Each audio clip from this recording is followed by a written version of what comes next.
Please don't spoil the movie by adding your own soundtrack. And action! Hello, everyone. Welcome back. I am Jon Snow. My name is Kelly Kapoor. I feel like we used that before. I have not. Okay. Nice try. How do you know? You know that for a fact? Yes, I'm 100% positive. You know how I got there? I looked at my book collection here. Yes. I saw Mindy Kaling's memoir. Kaling's? Kaling, whatever her last name is. And welcome back to Please Don't Spoil the Movie, a podcast brought to you by sisters who love each other. Upon occasion. What was your name? Jon Snow. Oh, from that show. Winter is coming. Close. Game of Thrones. There we go. All right, what's going on? What's all the haps? Everything's okay. I hate this time of year. It's so sad and depressing, and I don't want to do anything. This is actually supposed to be one of the most magical times of the year. I'm actually over. Some people would argue. I'm over the holidays. I don't want to do them. I just want to. I don't want to feel. I love the holiday season. I get multiple days off from work. I get days off from practice. I can just be in my bed and sleep. I don't get to do that. I feel like I don't have that. I took off Friday. Work for university. And I took off Friday. Oh God. They don't even give you off Friday? That's crazy. And I kind of just want, I might just leave half day Wednesday. Call it. Be like, I'm out. They literally only give you Thursday off? Yeah, girl. I was pissed that I tried to take off work tomorrow, half a day tomorrow, and I got denied. I was pissed. Why did they deny you? Because we're in the middle of processing, and we have our priority deadline is just for like applications and stuff is December 1st, and she's like, no one can take off of work because everyone has to process all the applications they have before December 1st. Well, I wasn't gonna do it on a half day anyways, man. Let me go home. I was going to work hard the day before Thanksgiving anyways. Let me go. Yeah. It's annoying. God, I don't know what happened. Someone denied me. I'd be like, Oh, she does it all the time. Now, just moving forward, I'm just like going to not show up to work and be like, I'm sick. Because she does this to me all the time. I'm like, all right, bitch. Now I'll fix you. I won't give you any warning. I just won't come. Yeah, I'm not coming anyways. Right. She does this to me all the time. We should be denying you. And it's always like it's half day stuff. Like I remember when I went to Labor Day weekend, when I went to go see Carmen, I think I tried to do half a day Friday when I was leaving or when I came back. And she denied it. And I was like, what the fuck is wrong with you? I'd have been, you gotta email her. It's like, I saw you denied this. I'm still not coming. Or like, can you explain why you denied this? Your beef? Yeah. No, I was like, so why did you deny this? And she was like, but you can take it up with your immediate supervisor and see what she says. And that's what I'll do, bitch. Yeah, my favorite thing to do is give management a hard time. You have to. Oh, You think you're going to tell me something in a smart way? Oh, we started. hope your day's ruined. Me and her will go back and forth all day. Yes. You think you got time? I got all the time. Yes. Let's ruin both our days. Literally. Because now you need to know if there's something you need to talk to me about that might piss me off, you'll think twice about it. Right. Bringing it up. You'll think twice. Yeah. Before doing such. It's like, should I bring it up or should I let it slide? What else is going on? Movie-wise, I've been really into watching the old school Batmans. I don't know why, like with like the Riddler and like Penguin, and the old like the White Catwoman. Like with Michael Keaton? Not the first one. George Clooney. I think the other guy name is Vale something. Oh, him, yeah, Vale. And there's another guy that I can't think Vale of. Kimmer or something like that. Yeah, and there's another guy I can't think the name of. That's not George Clooney, because they only did or Vale. No. Or Michael Keaton. No. Oh. The other one. The more recent one before. I'm not watching freaking Ben Affleck. And no, I'm not watching the dark. I'm watching the campy Batmans. Like, these are like fun. Not the campy. Like, these are like fun. Yeah. I get the They're like Tim Burton. Yeah, I'm watching those. I'm not watching like, okay, let me get in a mindset. Right. You talking about Robert Pattinson? Is that what you're talking about? No, the main one, the one that everyone, he's like. Yes, he is my favorite Batman. I will say that. What's his name? Why do I not know his name? Don't say it once you Google it. Oh my gosh. You want me to give you a hint? Give me the letter of his first name. C. Christian Bale? Yep. Oh. Yeah, he's my favorite Batman. I do love him. But no, I didn't feel like being in a dark place. I just wanted to watch something fun. I really love what's his name? Jim Carrey as the Riddler. Fun. Yeah, he's great. Jim Carrey's great in everything he does. Yeah. Bring him back. I think. I don't know. What else?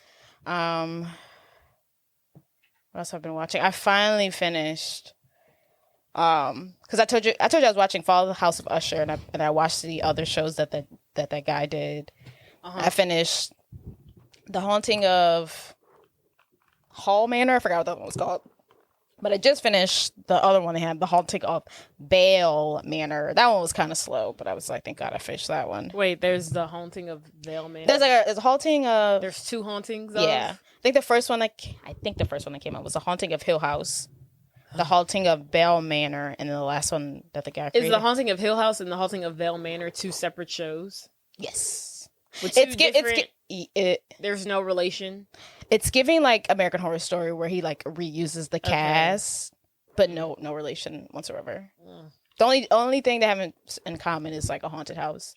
But I think he also did The Fall of the House of Usher, and that has nothing to do with a haunted house per se, but it is kind of haunted. I see. But that one, The Fall of the House of Usher, never was not interested. So good. I think you should watch it. It's a little gruesome. I'm just because they die in tragic ways. Yeah, but all of them, all of the children. Yes. Each episode is about a death of a child. No, thank you. But they're grown adults, and they're not that great people. What do you mean they're grown adults? I thought you just said they're children. They're his children, yes. I mean, they're his children. Whose children? Oh, so the main guy, he owns like $1 billion pharmaceutical company that kills people every year or something like that. And he has rich children. I think 2 of them are like legitimate, and like, what is it? Like 4 of them are bastards. Okay. So each episode, each of his children die leading up to the grand finale. Spoiler alert, but.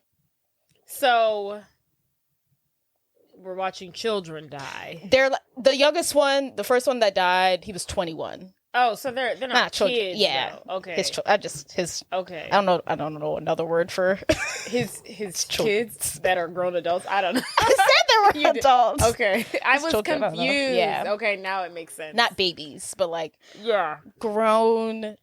His grown kids who are kind of bad people. Not as bad as him. Some are worse than others, but interesting. Yeah.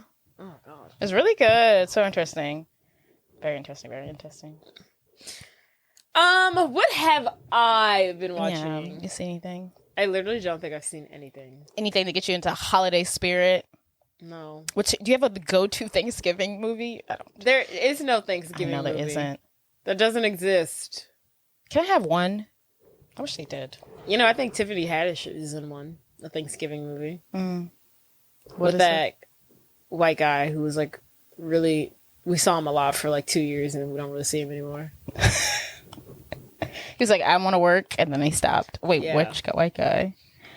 Let me see. I'm gonna throw maybe out like 4 years. We saw him a lot for like 3-4 years, and like we don't really see him anymore.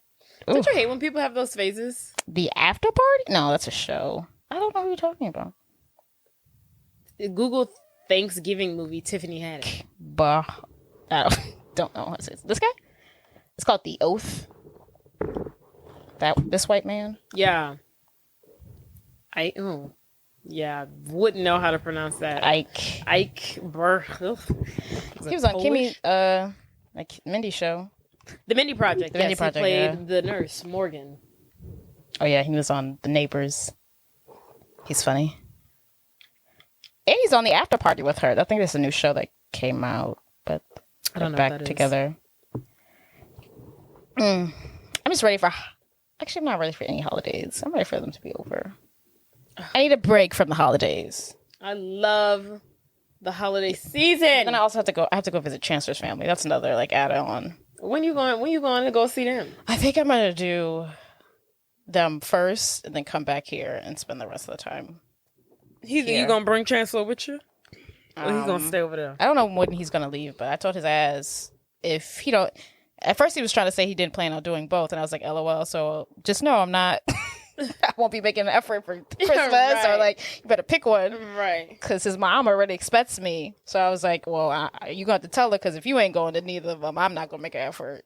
It's not. I'm not doing this because I like it. Like, I just love going to two Thanksgiving. Yes. I'm trying to please everyone. Like, this is what you're supposed to do.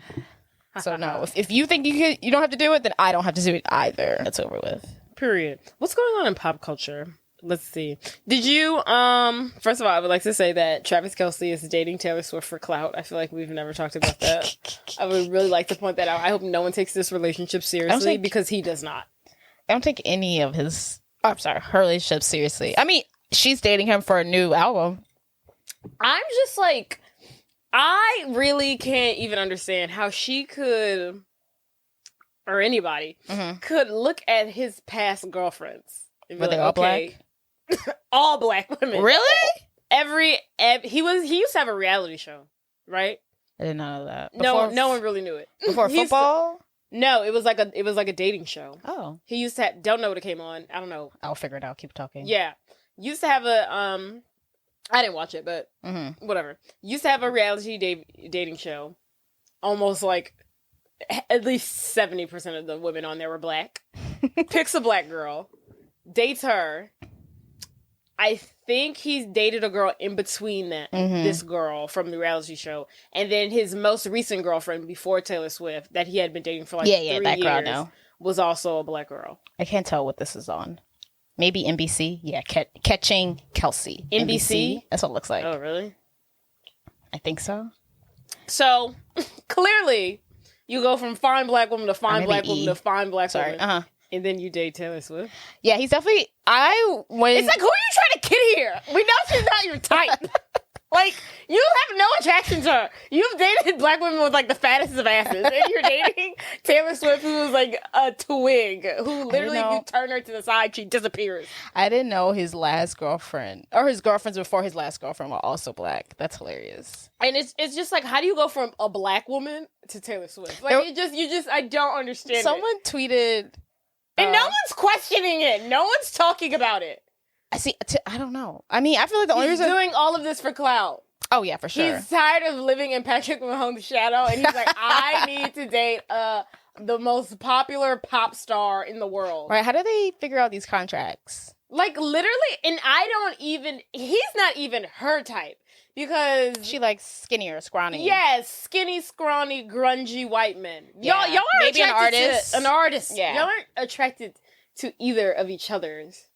What's happening? Why are we here? Why are we doing this? She's like, let's try a football player. Every time I see it, I'm disgusted at it, and I can't wait for them to break up. You used to throw me footballs on the field, but now you don't show up for me. For the freaking breakup album. Yes. And then he'll go back to dating black women, and everything will be right in the world. Someone tweeted, are we going to talk about how Travis Kelce is, I don't know, getting rid of his black vibe? And she was like, I appreciate him going back to his people or something like that. What she said? Going back to his roots. His roots. And I was like, LOL. Because I know his mom was like, what are we doing here? I know. I bet his mom is like, oh, thank God. What are we? Thank God. What direction are we going? Well, while you find that. Also... Yeah. Kiki and her baby daddy. Oof. Girl, you gotta be careful who you lay down with. Oh, someone said Travis. This is what it was. Travis Kelce, rebranded as a white man, has been wild to witness. I'm glad he went home to his people though. But yes, I'm not Kiki. here for it. Poor Kiki. Oh Jesus! Have you heard the recording of like him? Kiki's baby daddy. I don't know his name. Damus, Deidris. We don't need to say. Doris, Demarcus, whatever his name is. Kiki's baby father. Yeah, baby daddy. the father of her child. And him and her mom on the phone for like 6 minutes. I heard parts of it. It's like literally hilarious. I heard her call him like crazy, and I was like, yeah, he was. She's going in on him, and he's like, okay.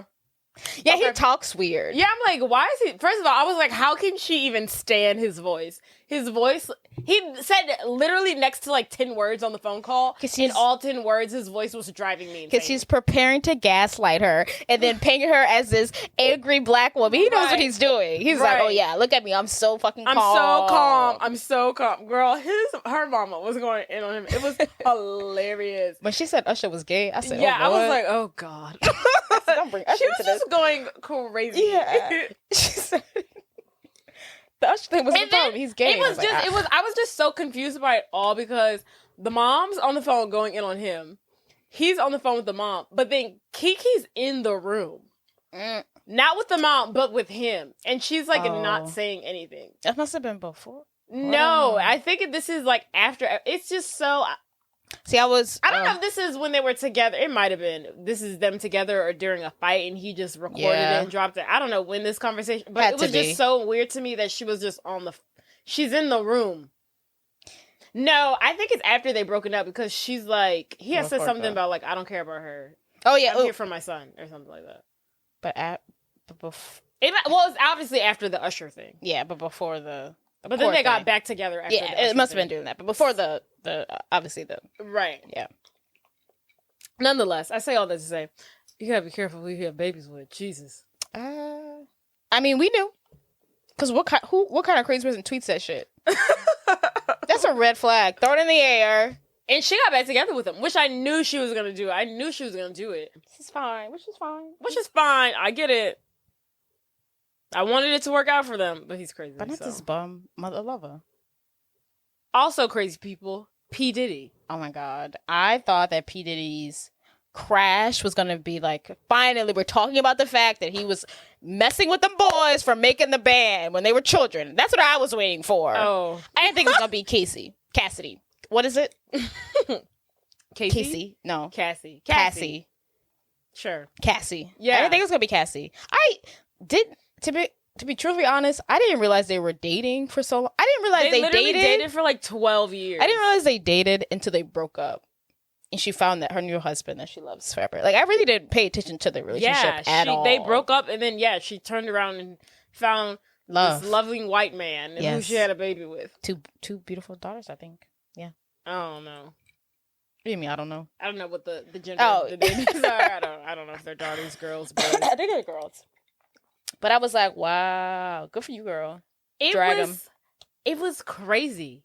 We've been waiting for this. I just did not see... I don't know. I just feel like at this point, are we just waiting to see which man is like outed now? Right. It's just like, who's next? Snoop Dogg? Who's after that? Dr. Dre? Who's after him? I follow this girl on Instagram. She posts like, I don't know, like black stuff like in social media, and basically like, and she posted something saying like, time's up for hip hop. Like y'all have to do your comeuppance. Like y'all have had some messed up stuff, and y'all need to like get it out. Like literally all of them. Oh, she was like, it's time for hip hop to have their Me Too movement or something like that. Oh, and she was like, it's coming. Yeah. Y'all will have to pay up, right? Because P Diddy gotta be. Behind R. Kelly, I feel like he's up there. I mean, I feel like P. Diddy does some weird stuff. Oh yeah, I could definitely see that. I mean, what she outlined in the... Oh, it's crazy. Crazy. But I feel like he does the weird stuff to everybody. I know, I'm sure in his relationships he's worse, but I feel like... I really do think he was messing with them little boys for making the band. Like, I feel like he's into some, like, low-key R. Kelly power trip shit. I feel like something in there... And, like, how much power does he have? He blew up Kid Cudi's car. Oh, right. He didn't say nothing. That's actually really crazy. He probably killed Biggie, allegedly. He probably did. Allegedly. And I also think it's crazy that there was... I mean, you can't believe everything that you see on Twitter. But they were saying that, like, when he was dating Kim... I don't remember her last name, but, you know, the mother of, like, half of his children who died... when he was dating, or when they were together, they were on like some yacht party, and he like punched her in the face or something like that and broke her nose. Oh, and they had like got a fight. He broke her nose, and he flew out a plastic surgeon to fix her nose. Oh my God! So like no one would like question it, and then like 2 days later, like It's like a picture of her, Diddy, the plastic surgeon, and like she has like, you know, like bandages on her nose. Oh my And they're God. all like out and about partying. That's psychotic. She just had her nose reconstruction. They made it seem like, oh, I just got a nose job. Yeah, I had to get one because he just crazy. He's a crazy person. Yes. Oh, I can see it. I do think he might have killed his wife. And it's allegedly. Because they said she died of pneumonia. Randomly. She was writing a tell-all about him. Oh, do you really think? No. Kind of. God, I hope not. And I think they were on the verge. They were like kind of breaking, like she was trying to like get out of it. Get out of what? That relationship. They weren't together. Right. I think that's okay. Then they were together. So I'm they weren't together. They're writing a tell-all. She's done with his hypnosis. I think he. Oh no! I wonder how Quincy feels about all of this. I know. That's so awkward. Thank God he let that girl go quickly. Who? Cassie. He didn't let her go quickly. He had her wrapped up. Oh no! I mean, like, did you see the video of? No. Was it Young Jock? Oh yes. When he was talking about shaving her head. Him telling Cassie to shave her head. Right. That was crazy. Right. That was crazy. He's just like sees this random white woman with her head shaved, and he's like, "Hey, this looks really good. Tomorrow you're gonna shave your head." And then Young Jock's like, "Are you really gonna do that?" And then she's like, "Well, whatever Diddy wants. What's on your arm?" Oh my God. What the hell happened to you? I played volleyball. Oh my God. And it had been a while. Usually when I play volleyball, I used to get these small dots. I would say, it looks like you got eaten by ants and someone tried to kidnap you at the same time. I'm used to the small dots, but I was like, oh, it's been a while. But my skin, yeah, it looked worse I played it Saturday. It looked worse. With whom? The Hulk? No, me, Chancellor. Micah and Leslie and Josh. I'm getting old. You bruise like a dead person. And then my neck hurts. My neck is. I pulled something in my neck. It's killing me. It's been a while since I played volleyball. You know, I gave 110%. We're out there to the game. Yes, and some things. But yes, pop culture crazy. Down with P. Diddy. Down with the patriarchy. Who's next? All men. Who's next, motherfucker? Let's run the list up. I don't give a fuck. No, who's really... I'm going to Google famous male celebrities, and out of this lineup, I'm going to be like, who's next? What? Like, I'm going to be like, this is the next one. Whose story is going to be cracked? You had to pick someone old. Hopefully not Snoop Dogg. Okay, let's see. Okay, I hate to say it, but you know who's going to be next? Who? Joseph Gordon-Levitt. What? It's him. Which one is Joseph Gordon? 500 Days of Summer. No, impossible. He's too innocent. It's definitely gonna be him. No. He's like an Aziz Ansari. It's just like, oh, he's so sweet and cute, you would never think. But no, it's gonna be him. Oh my goodness. And if it's not him, the runner-up. Sorry to you if it's not. If it's not you. I was gonna say The Rock, but he's too big. I don't think The Rock. But shit, you never know. Jake Gyllenhaal.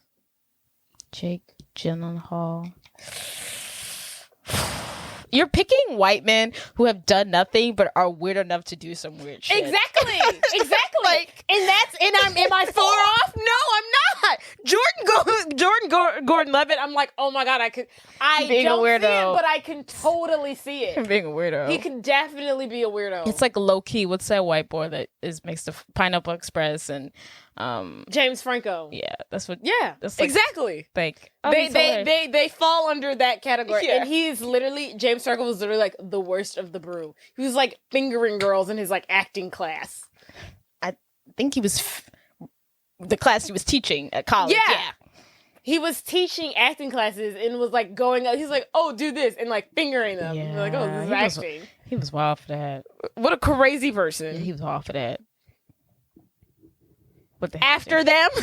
Okay, I'm done. I don't have any money. I'm done calling out. If I if this actually happens, I'm a psychic and I'll be charging $50 a read. Or you're a terrible person. One or the other. All right. Think. I want you not to say. You can tell us about our movie today, Jade. I'm about to do it. Think. I know, but I have to intro it. Okay. Thank you. Think royalty. Think simpleton. Think one day you wake up and your entire life changes. Think San Francisco. Think Europe. Think frizzy hair. And how beauty norms have drastically evolved today because this movie, in my opinion, is a little for today's age. Think people using you and not knowing who your real friends are versus who your fake friends are. Think grandmothers. Think maternal relationships. Think paternal relationships. Think daddy abandonment issues. Think awkward girl, ugly duckling turned into a beautiful young lady. Think I still want to be who I am, but I'm no longer who I am. Think my life has changed all in the course of one day, topsy-turvy, upside down. And that brings us to Think royalty. And that brings us to, drum roll, please.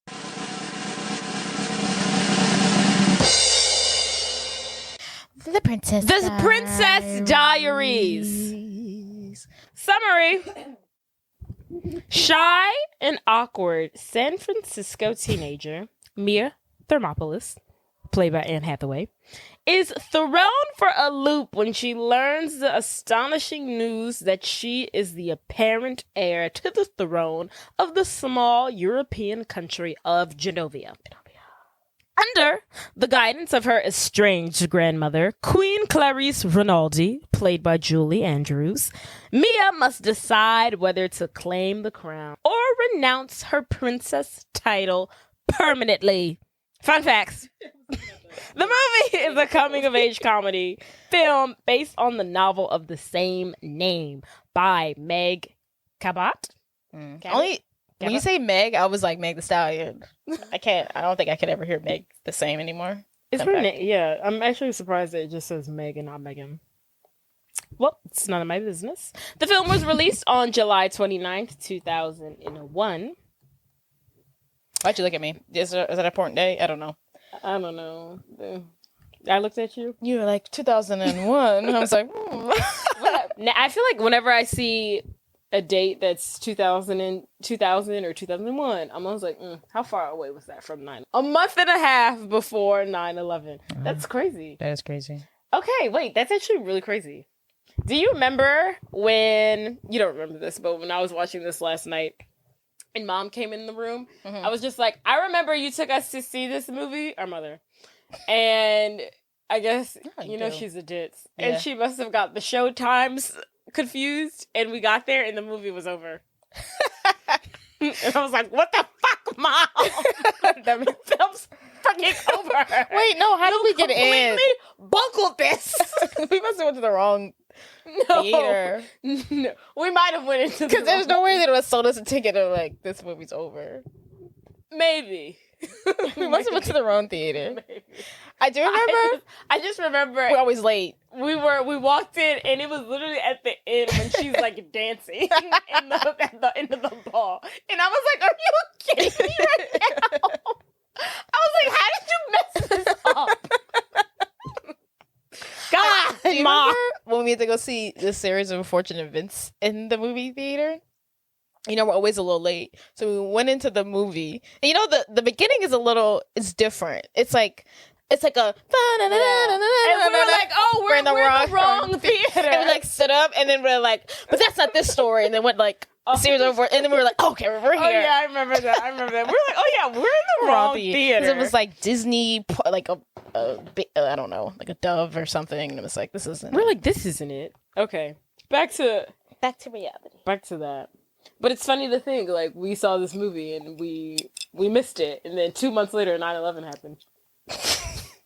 Yeah. What the fuck? Can we call us 9/11? How we have seen this movie? Will we have changed everything? I don't know how I got there, but we did. Directed by Gary Marshall and screenplay by Jenna Whitcos.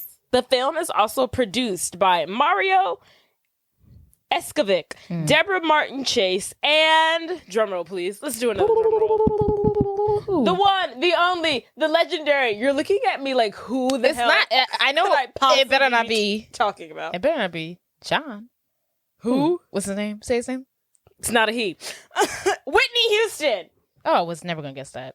You didn't know Whitney Houston? Oh, I kind of forgot. Yes, I do remember that. I feel like no one ever mentioned that, and then like 10 years ago, not even 10, maybe like 5 years ago, everyone was like, "Hey, did y'all know Whitney Houston produced this movie?" And I think I see a tweet every 5 years, and every 5 years I'm like, I had no idea. And then when it happens again, I'm like, I had no idea. When it happens again, I had no idea. I remember that. Yeah, pretty much. Yeah, but I don't forget it. I remember it. I remember the first time I saw that, I was like, "Are you kidding me? She produced this movie? Why didn't nobody ever say that?" Right. I think you were about to say John Hughes or something. I was like, what the? Oh no, Like John Hughes making no, the one, the only Whitney Houston. But back to directed by Gary Marshall. Guess who that is?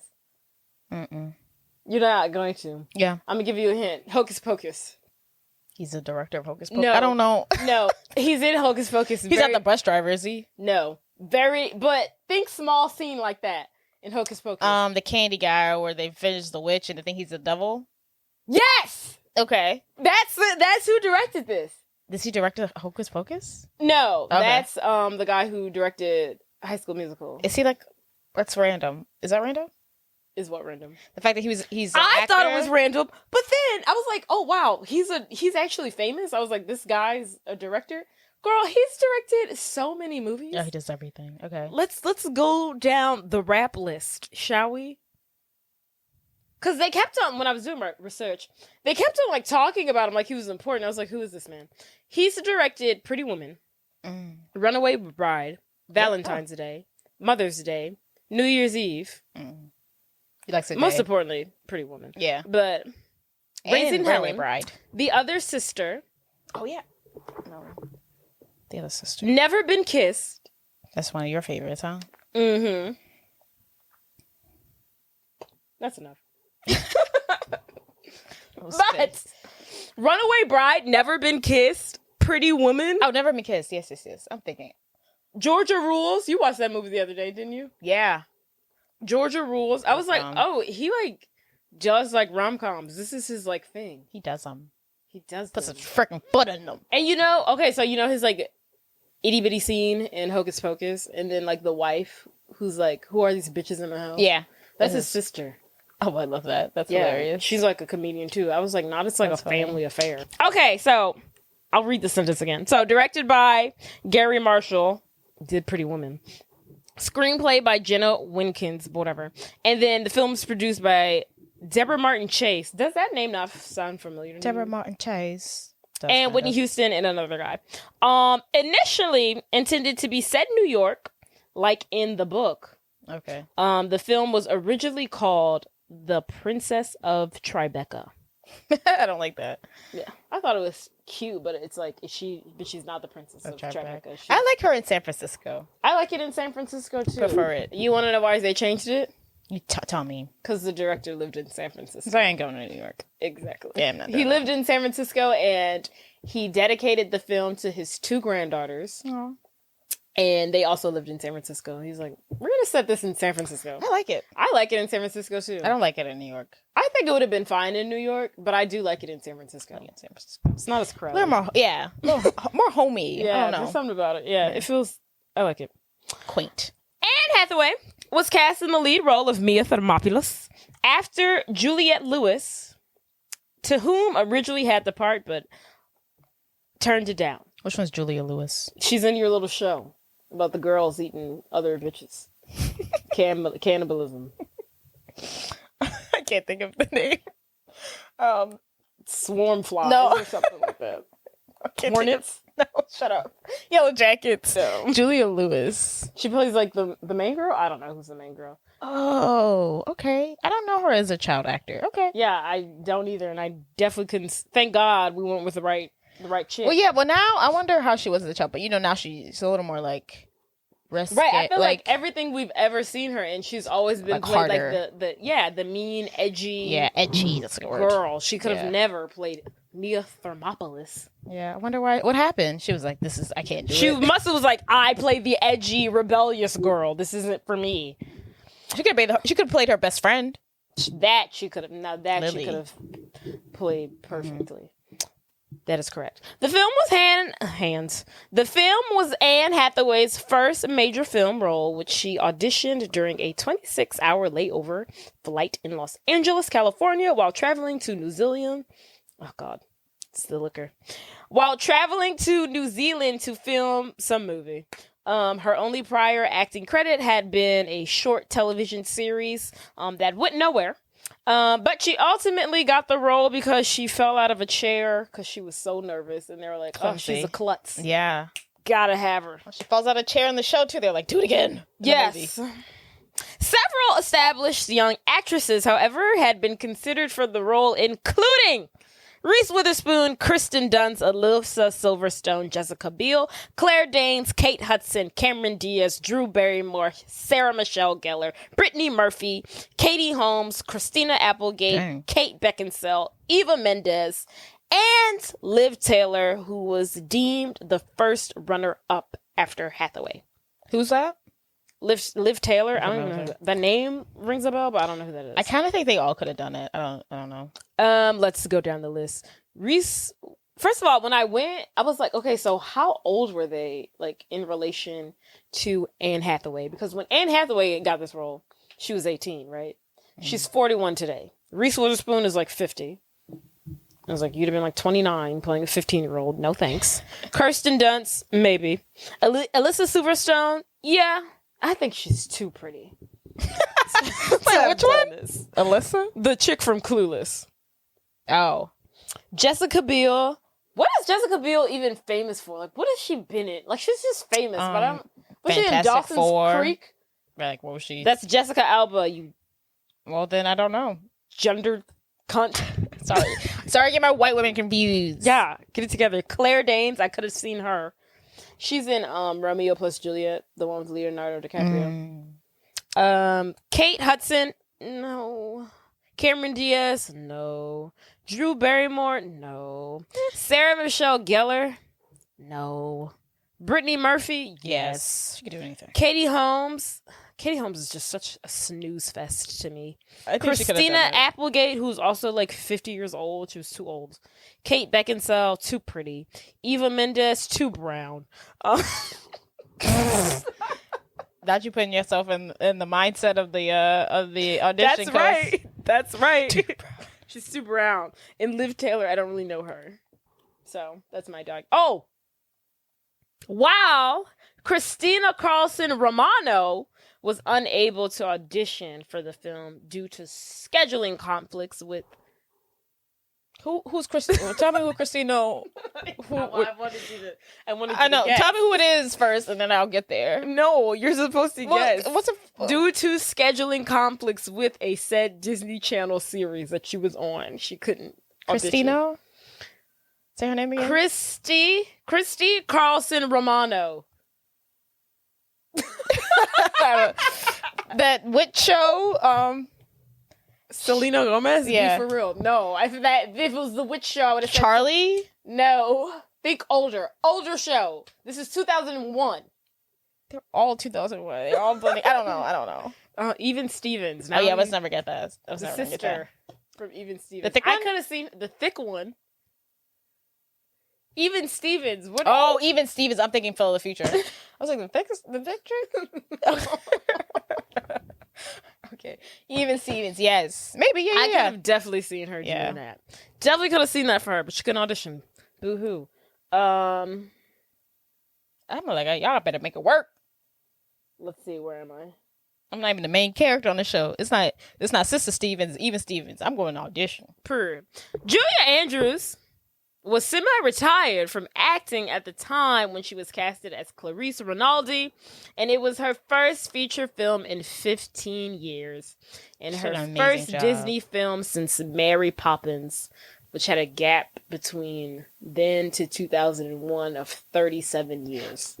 Wait, so Mary Poppins was her last film? Oh, no, that was her last Disney film. Okay. Which was between Mary Poppins and 2001. That was 37 years. That's crazy. When I was watching it, that was her first movie in 15 years. When I was watching it, I remember she was Mary Poppins during it, and I just got giddy inside. I was like, oh. When I was watching it, I was thinking of The Sound of Music. Oh, that one too. Hills are alive. The sound of music.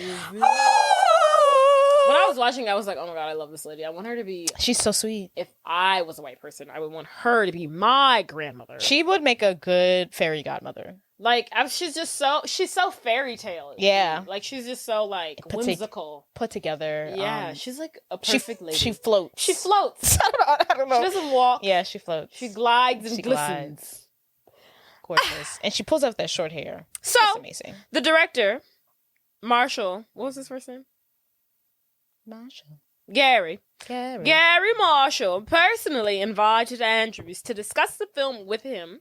Andrews identified the director as someone who she was fond of because she liked Pretty Woman and all Never Been Kissed and all his other movies. Sure. And based off of their conversation, she accepted the role solely based on the conversation that they had, and she had never read the script. She was just like, yeah, sure. I'll do it. Sure. Hector Elizondo, I think that's it. Hector Elizondo, who plays Joe, the head of security. Yes, love him. Has appeared in all of 18 films of Gary Marshall's. Interesting. He's been in every film. And he's like, let's make it for 19. He's in Pretty Woman. Next time I watch it, I'm gonna look out for him. I'm gonna look out for him because I'm pretty sure it's the only movie I've ever seen of it. All right. I'm gonna look out for him. Me but I do too. love that. Isn't that so cute? I love that. Then the director, Gary Marshall, his daughter, is in the film. Oh. Guess who she plays? I know one of the cheerleaders. You're gonna be wrong. I knew you were gonna say that. Okay, don't tell me then. Is she younger or older than that? Is she the news reporter, the Vogue girl? No. Is she the secretary? She plays Charlotte, Clarice's secretary. Oh, I got it. Yes. Okay. After your 10th try. Wow. His granddaughters, who he dedicated the film to, are also in the film. They're the two cute little twin girls. Yeah. And they're like, hey, Princess Mia, can we have your autograph? And one of them's in a wheelchair. Is one of them in a wheelchair? I actually don't know. I would hope so. I don't think he's cosplaying. I don't think, he would be like, let's put her in a wheelchair. Yeah, okay. She must actually be in a wheelchair. Okay. That's so adorable. Yeah. So, yeah. Oh, cool. What else do I have? Then the guy, at the end of the scene, well, not the end of the scene, when they're at the ball and they're like, oh, it's the mayor of San Francisco. He's here. The black guy. That's the actual mayor of San Francisco. Love. Mandy Moore is in the film. That was also her first film as well. Mandy. Budget box office. You gotta do that too eventually. Just some things I'd like to mention. This was Whitney Houston's first, apparently. So this is how we got hooked up to this film, right? So it's a book, right? Yeah. Meg Cabot, whatever her name is. Stallion. She's got this book, The Princess Diaries. Her agent is like, this book is so good, it has to be a movie. Somebody said has to be a movie. He goes to Deb Martin Chase, who's a black woman. Deb. And he's like, Deb, you have to make this movie into a film. She's only got like one or two other films under her belt that she's produced. Guess which one of them it is? Cinderella. How the fuck did you know? You read that somewhere? No. You literally just guessed that? She said you said she was black, and you said Whitney Houston. God damn it! You just spoiled it all. Oh, sorry. You completely bungled this. I mean, what else? That's the only thing. Are you kidding me? You said she had only one under her belt. Yeah. Oh my God. I didn't read it anywhere. So, anywho, thanks. Thank you. He goes to Deborah. He's like, Deb, we gotta do this. She's only got one other thing under her belt. It's the Black Cinderella. Easy. I did it. That Whitney Houston's in. Yes. And Deb's like, Whit, hey, I got this project I want you to work on. Yeah. Because apparently at this time, Whitney Houston, I don't know, she has a production company or something. She's doing it. Whatever. And she's like, sure. I think she produced the Cinderella story too. Probably, yeah. I do remember like, that. We gotta do another one. And then Whitney's like, sure, I'm in. Let's do it. Anything Whitney touch it turns to gold. So yeah, that's how that happened. Yeah. You think I was gonna guess that? No, I really didn't. I mean, what else could it have been? There's no, there would, it had to be a black person that produced Cinderella, the Black Cinderella, because it wouldn't be black. I guess. But I was reading, there was like a point where Deborah was like, I was like, I wanted it to kind of be like, you know, cast black people, but then I was like, I also want to make money, so. Right. No one's going to see it if we cast black people. Right. And they were like, she's also supposed to be like, you know, European. Yeah. So. Not like. It's not really going to work. She could have been biracial. Zimbabwe. The mama could have been black and the daddy could have been European. Right. Oh, that would have been even better. Because like, that's why they would have really disapproved of the relationship. Right. They were like, it's lighthearted. It's lighthearted. With the schmiz of racism. Box office. No, budget. Did I tell you the budget? No. But you guessed the budget? I guess everything, yes. Okay, budget. I forgot how this goes. My budget is 20 My million. budget. The budget of the film. Yeah, 20 million. Oh my goodness, look at you. A little bit higher. Just a 30 smidge. million. Oh, 25. $26 million hairs. Box office. 100 million. Not bad. Oh, really? Oh, 130. 150. 180? $165 million hairs. Work. Disney. The film was a surprise hit. It's not a Disney film. I don't know why. It is a Disney movie. Oh, it is. What are you talking about? We just said this was her first Disney movie You since Mary Poppins. I don't know. Are you not listening to me? I forgot. But not a Disney original. It's a Disney film. It's not a Disney original. Disney Channel original. It's not a DCOM. Yeah. It's not a Disney Channel original movie. It's a Disney movie. Yeah, totally. Julie Andrews as Clarice Rinaldi, Mia's grandmother and Queen of Genovia. Anne Hathaway as Mia Thermopolis, the heir to the throne, and Princess of Genovia. Hector Elizondo as Joe. Clarice, head of security, and Mia's limousine driver. You can call me Joe. Heather Matarazzo as Lily Moskowitz, Mia's eccentric and socially conscious childhood best friend. Yeah. Also, when I was reading it in the book, they were supposed to, Mia and Lily were like crazy liberal, and they're like, let's tone it down just a little bit. I can see that. Just a little. Mandy Moore as Lana Thomas, our cousin, a popular cheerleader who bullies Mia and other students. Boo. Caroline Goodall as Helen Thermopolis, Mia's mother, an artist. Robert Schwartzman as Michael Moskowitz, Lily's older brother who harbors romantic feelings for Mia. Oh, I don't know. He was her older brother. Slut. Eric Von Deaton as Josh Bryan, a popular, egotistical student on whom Mia develops a crush, who she's literally obsessed with. Sean O'Brien as Patrick O'Connell, Mia's English teacher who begins to date Helen, her mother. Sandra Oh as Principal or Vice Principal Gupta, Mia's school principal. Let me see if there's Kathleen Marshall as Charlotte, Sharice's secretary. And Patrick Fulger as Jeremiah Hart, a friend of Mia and Lily's, an aspiring magician. And that's about it. That's it. Thank you, Jade, for that wonderful rendition of facts. But before we begin, I would like to tell everyone to download, rate, subscribe, tell your friends. Follow us on Instagram at Please Don't Spoil the Movie. TikTok at Don't Spoil the Movie. And follow us and love us. All right, Jay, let's dive in. Ooh, I'm about to dive in. All right. So the Princess Diaries opens in San Francisco, and we meet Mia Thermopolis. I love that name. An ordinary high school student. Yeah, the chick who wrote this movie or book, she did a great job coming up with these names. Thermopolis. Something Rinaldi. Yeah, gorgeous. So poetic. Probably stole it from real people. But Mia is 15 years old. She has frizzy hair. She wears sunglasses, and she's a bit of an outsider. She lives with her single mother, Helen Thermopolis, who is an artist, and they live in a refurbished firehouse, very hipster-esque. And this is like a school day. Mia's off to school, and before she leaves, her mom is giving her words of encouragements before she heads off to school, because Mia has a fear of public speaking, and today she has to give a debate during class.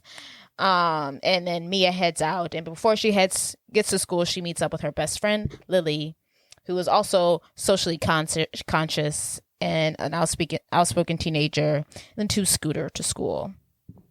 And as Jade said, very liberal. I think Lily kept the very liberalness. I got that from her. From Mia, but what's her face? Lily. God. So before class starts, Mia is having one hell of a day. I would like to say that I don't know. I really like the fact that they go to this like really like preppy prep school. Yeah, they're wearing school uniforms. They're wearing school uniforms. I want to say Catholic high school, but I don't know for a fact. I think it's just private school. Yeah, not because private Catholic school is a little bit cheaper. They could just go to private school. Is it cheaper? That's what they be saying. Oh, really? Yeah. So private Catholic school is supposed to be cheaper than just private school. When you smack religion on it, I don't know. Only certain people can go here. Okay, interesting. But yes, they just go to private school. Very snobby. Yes, very snooty, very snobby. Yes. So before class starts, Mia, we're seeing, the ins and outs of, her high school experience. We're slightly introduced to Lana, who's like the high school mean girl. We're slightly introduced to Josh, who's like the most popular guy in school. She has a huge crush on. We see Jeremiah, who's their like friend, who has like really bright red hair. Love him. Everyone's like, hey, love him. Love so Jeremiah. cute. I want to put him in my pocket. Yeah. He's adorable. Is he gay? I don't know. His red hair, I love it. He's fun. I wanted him to be her love interest. With the red hair? Oh my God, I loved it. Loved it. He's a sweetheart. Anywho, but he wouldn't have worked with her Princess Status. He likes Lily, but whatever. Yes. Moving on, we're introduced to all the teen characters, and then we kind of see Mia maneuver through like her high school experience. She's a real loser, real loner, real outcast. Someone sits on her.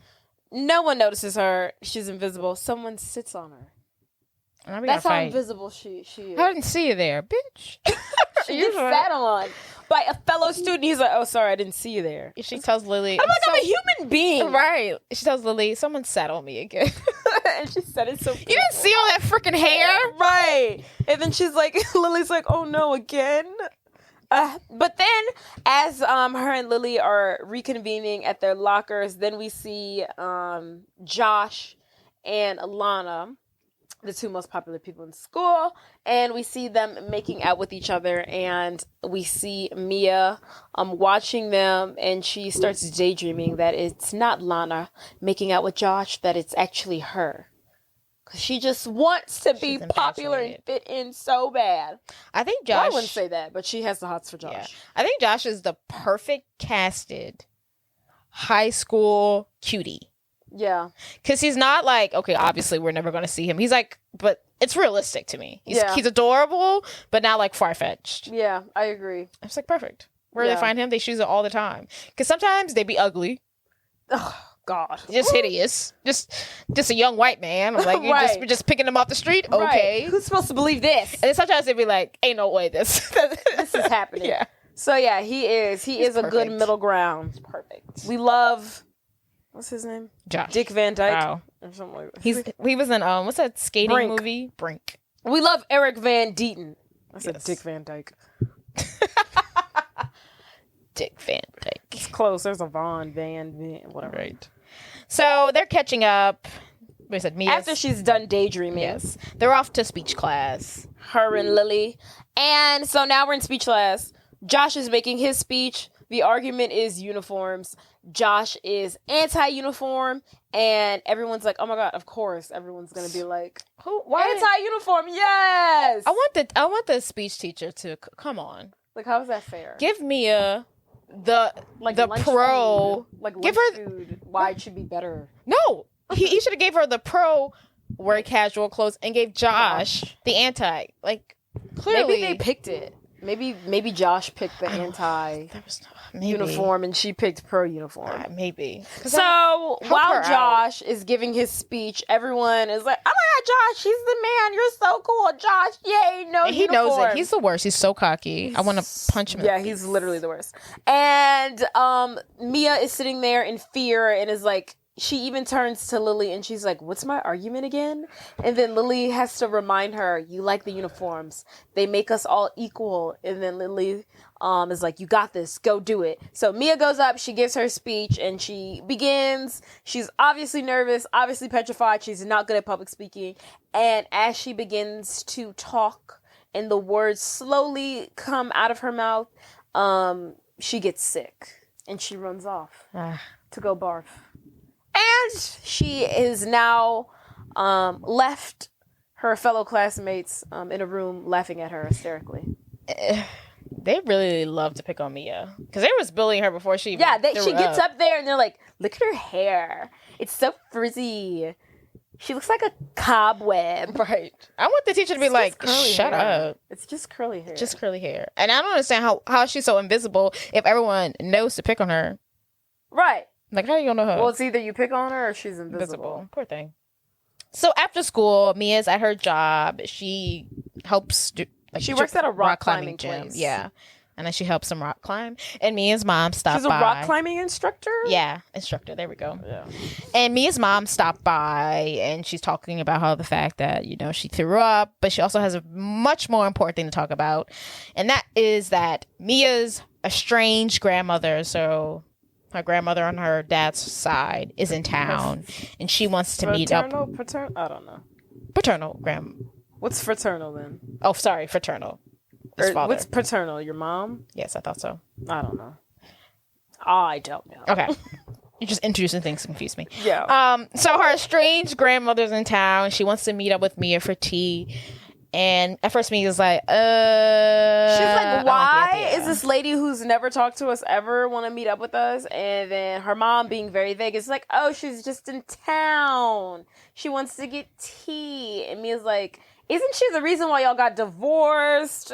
And yada, yada, yada. And then her mom is like, "Well, no, me and your father decided to get divorced. She never approved of our relationship. We're unpacking things slowly." But Mia's like, "Okay, I still don't get why she wants to meet us or meet with me." Right. And then her mom's like, "Just go." Her mom's like, "Your dad always wanted you to meet her." And Mia's like, "Ugh, fine." If it's what daddy wanted. Pull the whole dead dad card. Fine. So yeah, and then we later find out that Mia's dad is dead.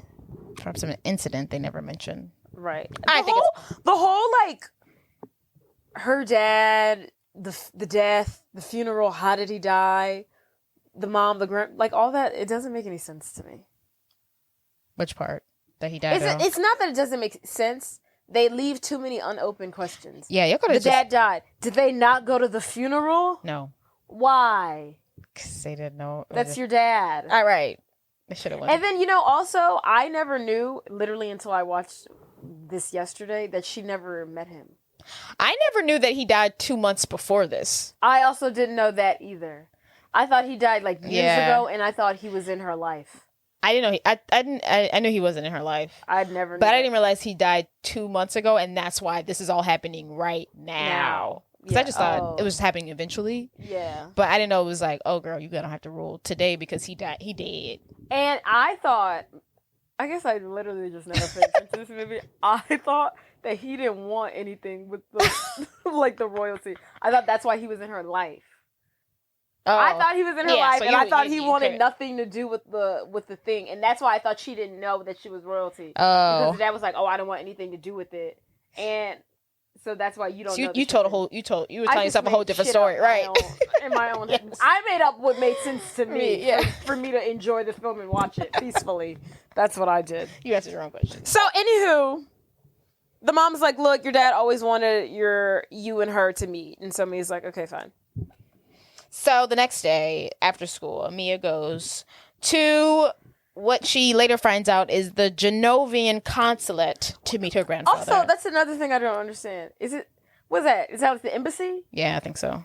Like an embassy. I would assume so. Why do they have it? They do business in America a lot? I mean, it was just like, I don't know.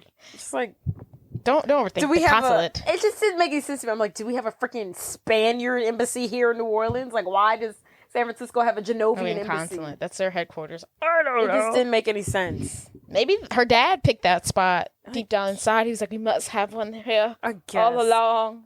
Anywho, so they just so happen to have this house built for this chick.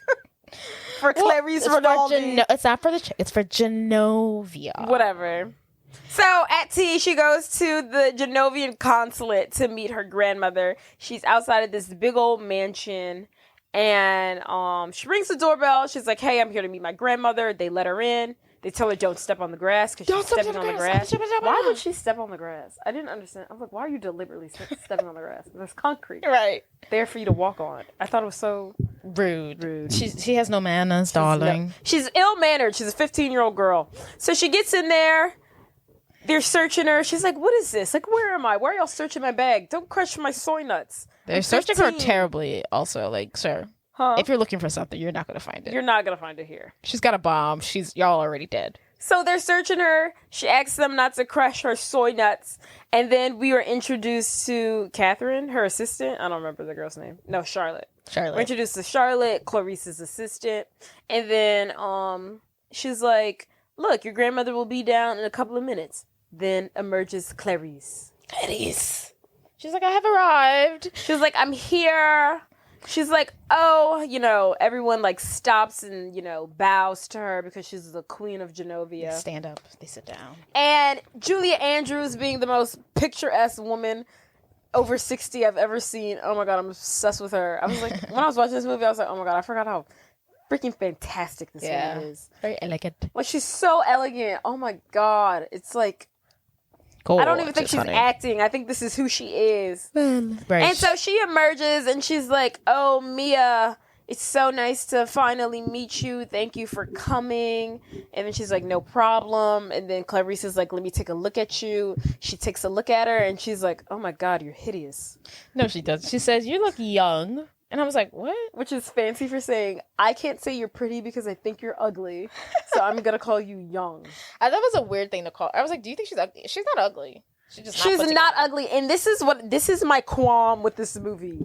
She has glasses and frizzy hair. And like everyone thinks she's like the most ugliest thing that's ever lived. There's a lot going on. I think this puts a bad stain on curly hair.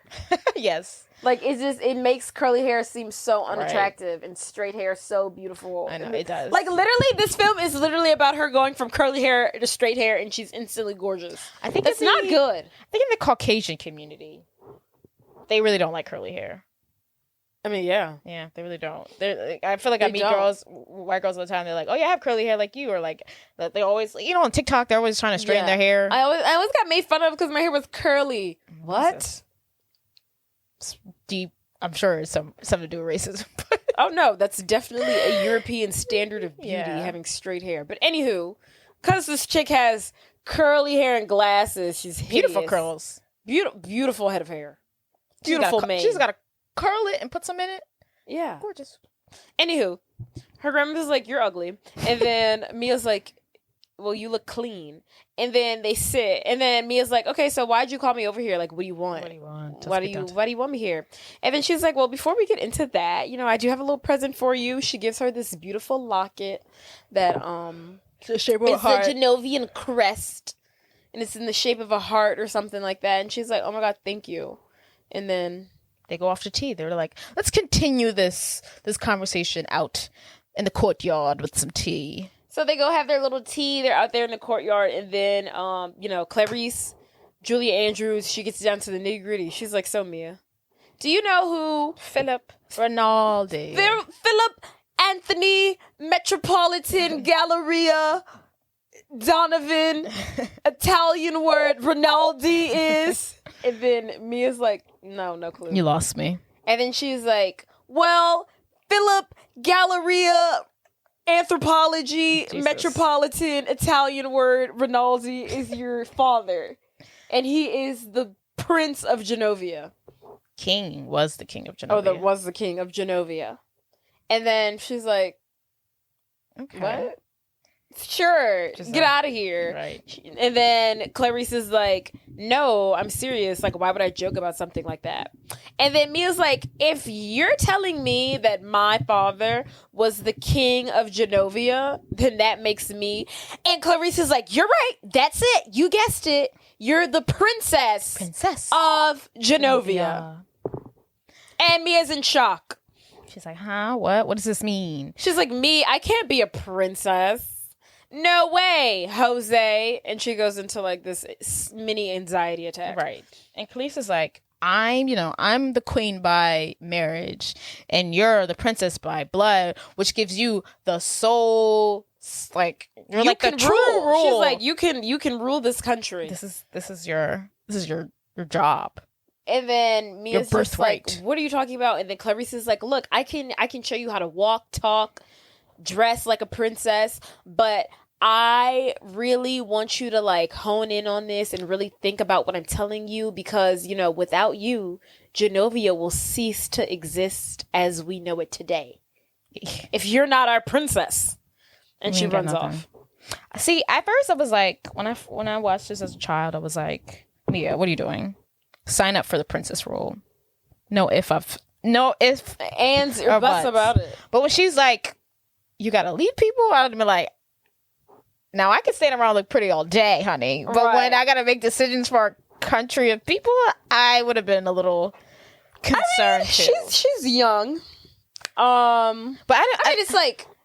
So what I don't understand is. But you're going to politics in the second one, like the royal engagement. Yeah. I thought that's when she becomes like the ruler. Because like in this one, I feel like they're acting like, oh, you have to rule this country today. Yeah, I don't remember what the second one's about. The second one, she has to get in. She has to get married or something to do something, but or maybe she has to get in. She has to get married to keep the throne, and she already has it. I don't know. Yeah, something like that. It's just stupid. But I wouldn't want to. If someone was like, "Hey, 15-year-old, I hope you like politics because that's where you're going."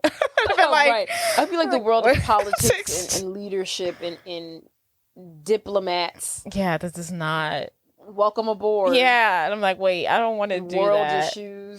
Yeah, you're going to London tomorrow. You're going to meet with the Prime Minister of Malaysia, right? And tell him about the fashion industry and child labor laws. The child labor laws in Malaysia. Like, ugh. But it sounds like the book version of her would have maybe been into it because you made it seem like she's really into like politics and liberal stuff. So maybe she would have. No, I don't think so. Guess not.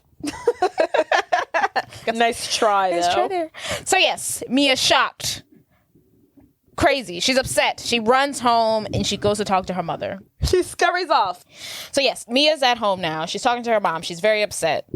I've known you for 15 years because I am 15. And you have never told me I was a princess. You never told me anything. What the hell? This is a big shell shock. I also feel like her mom should have been there when her grandmother told her she was a princess because what the hell? I got some random lady telling me that I'm royal and my mom should be there for me.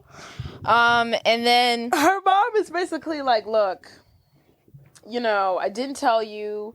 We were going to tell you when you were 18, but your father died, so things kind of changed. But she was like, look, I was young. Like, I wanted to paint. Your dad was like royalty and I didn't know what to do, so we got divorced, and we got divorced in secret so I could like raise you and he could like still go off, marry some chick who would wait on him hand and foot, be by his side, and have royal babies that could like live long and do the whole heiress thing while we lived our lives here.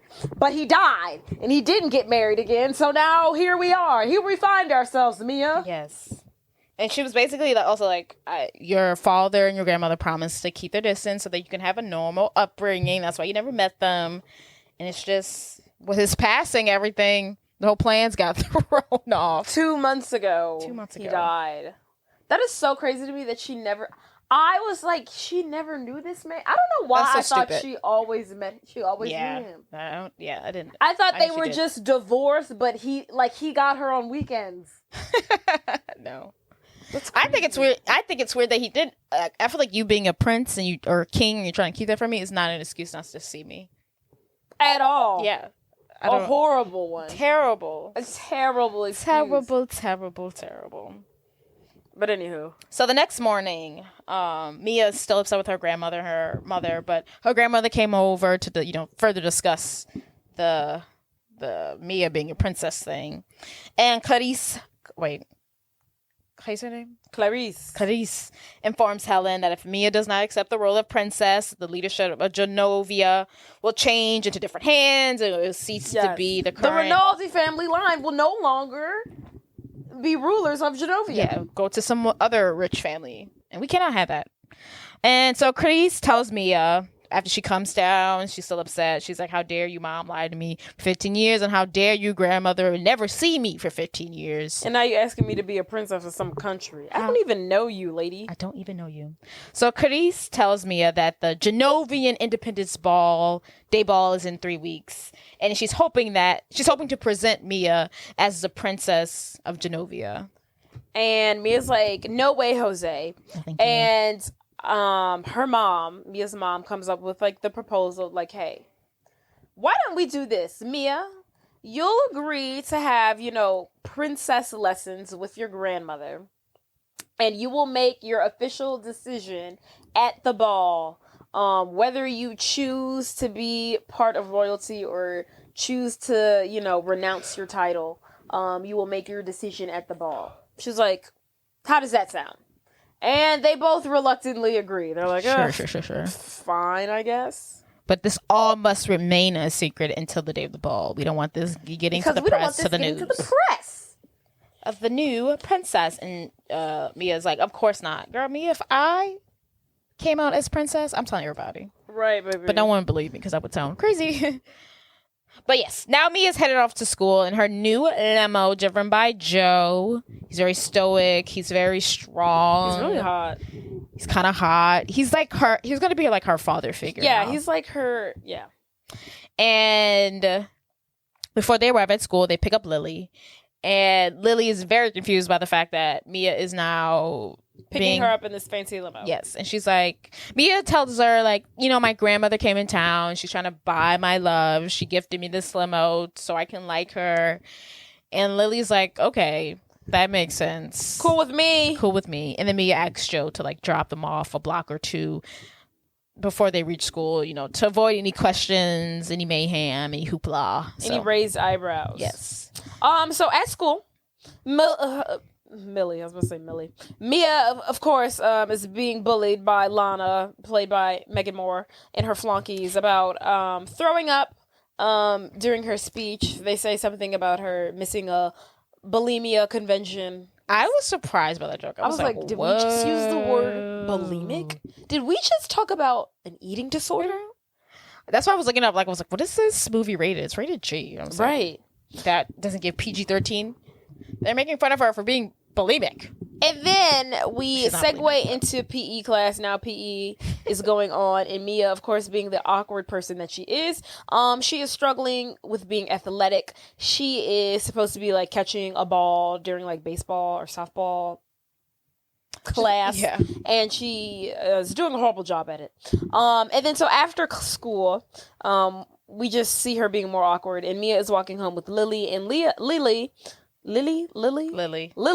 discusses with her, they're having friendship talk. She's talking about her parents are telling Lily that she is, being basically like a little shit, like a little, aggravating teenage kid, and how her dad wants to spend more time with Lily. And then Mia says something to the effect of like, well, at least you still have your dad. And then Lily's like, whoa. Are you still, like, upset about your dad being dead? That happened, like 2 months ago? I thought you were over that by now. Let's take a moment to dissect this. There's the movie villain, and there's the real villain, and the real villain here is Lily. I have a love-hate relationship with Lily. Lily is a tyrant. Lily is a toxic friend. Lily sucks. No, Lily does have a point. I'm like, girl, you never met him. Low-key. Okay, and then so Lily makes the argument like he died 2 months ago and you like never met him, which is fair. Yeah. But like, come on. I know, yeah. It was a nice thing to say. It was a horrible. I think that was the worst thing she said. It was like, What? Why would you say that? No, she said a couple other little things. That were also awful. There was one part at the end, like you remember the part where she goes and she puts like the ice cream on the girl's chest. Mm-hmm. Like before she comes up, she goes up to Lily. She's like, "Hey," and she's like, "Go over there and sit by Jeremiah."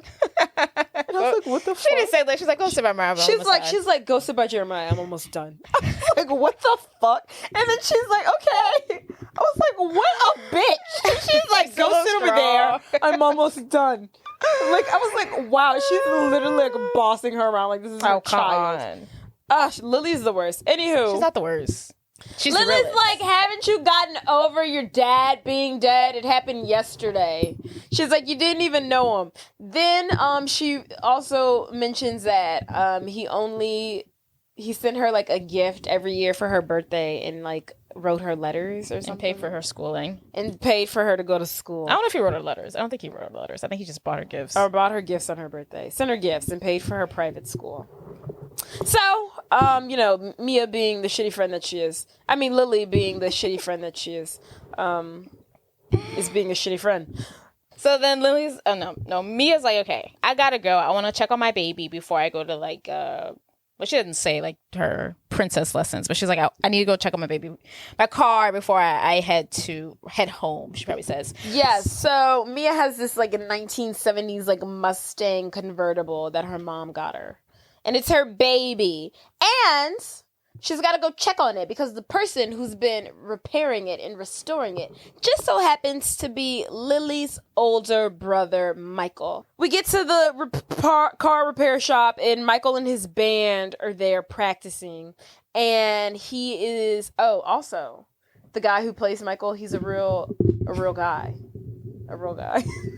He's a real musician. Dude, the face I gave you just now was like... What? Sorry. He's a real man. He's a real person. He's a real musician. He's a real musician, and this is his actual band. And the song that he's singing when we see him rehearsing with his band is a real song that he wrote. Okay.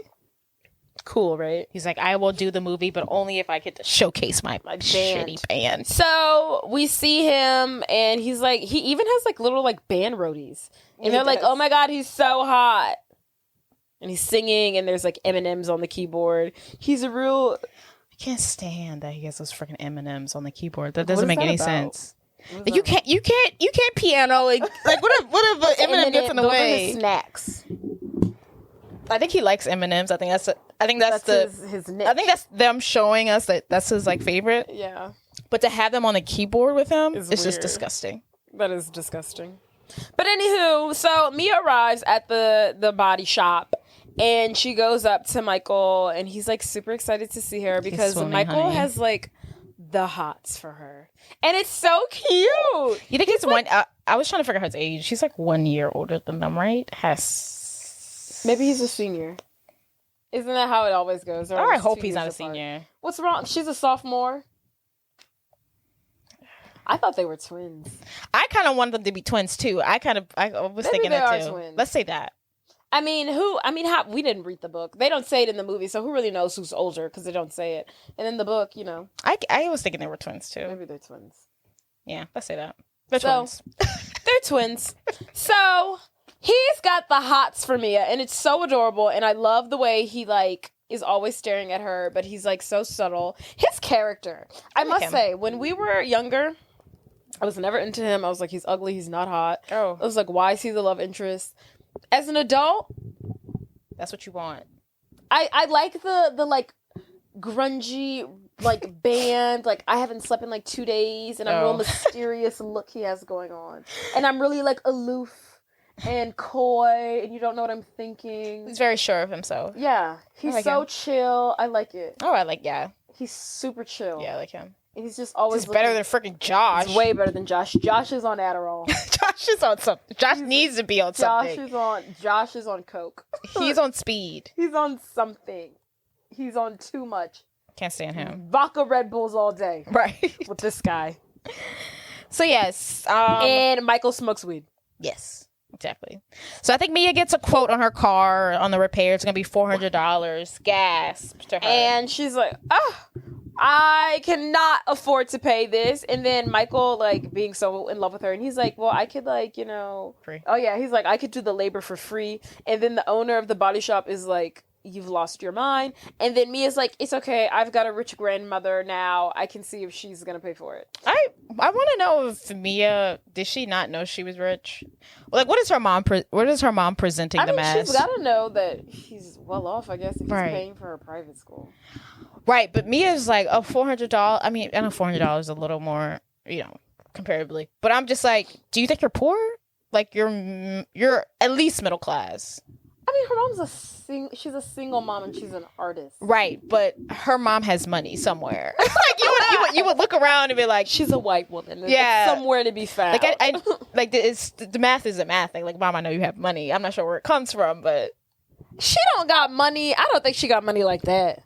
She's living in a refurbished firehouse in freaking San Francisco. But that's supposed to be, that's white people's definition of poor, Jordan. That's the thing. That's the thing. It's rich, that big ass house. Us, we're like, ma'am, you're living in a mansion. In San Francisco. It's the two of you. You're living in a firehouse in San Francisco and you're going to this private school. She's rich. But to white people, that's poor. Yeah. They're trying to portray.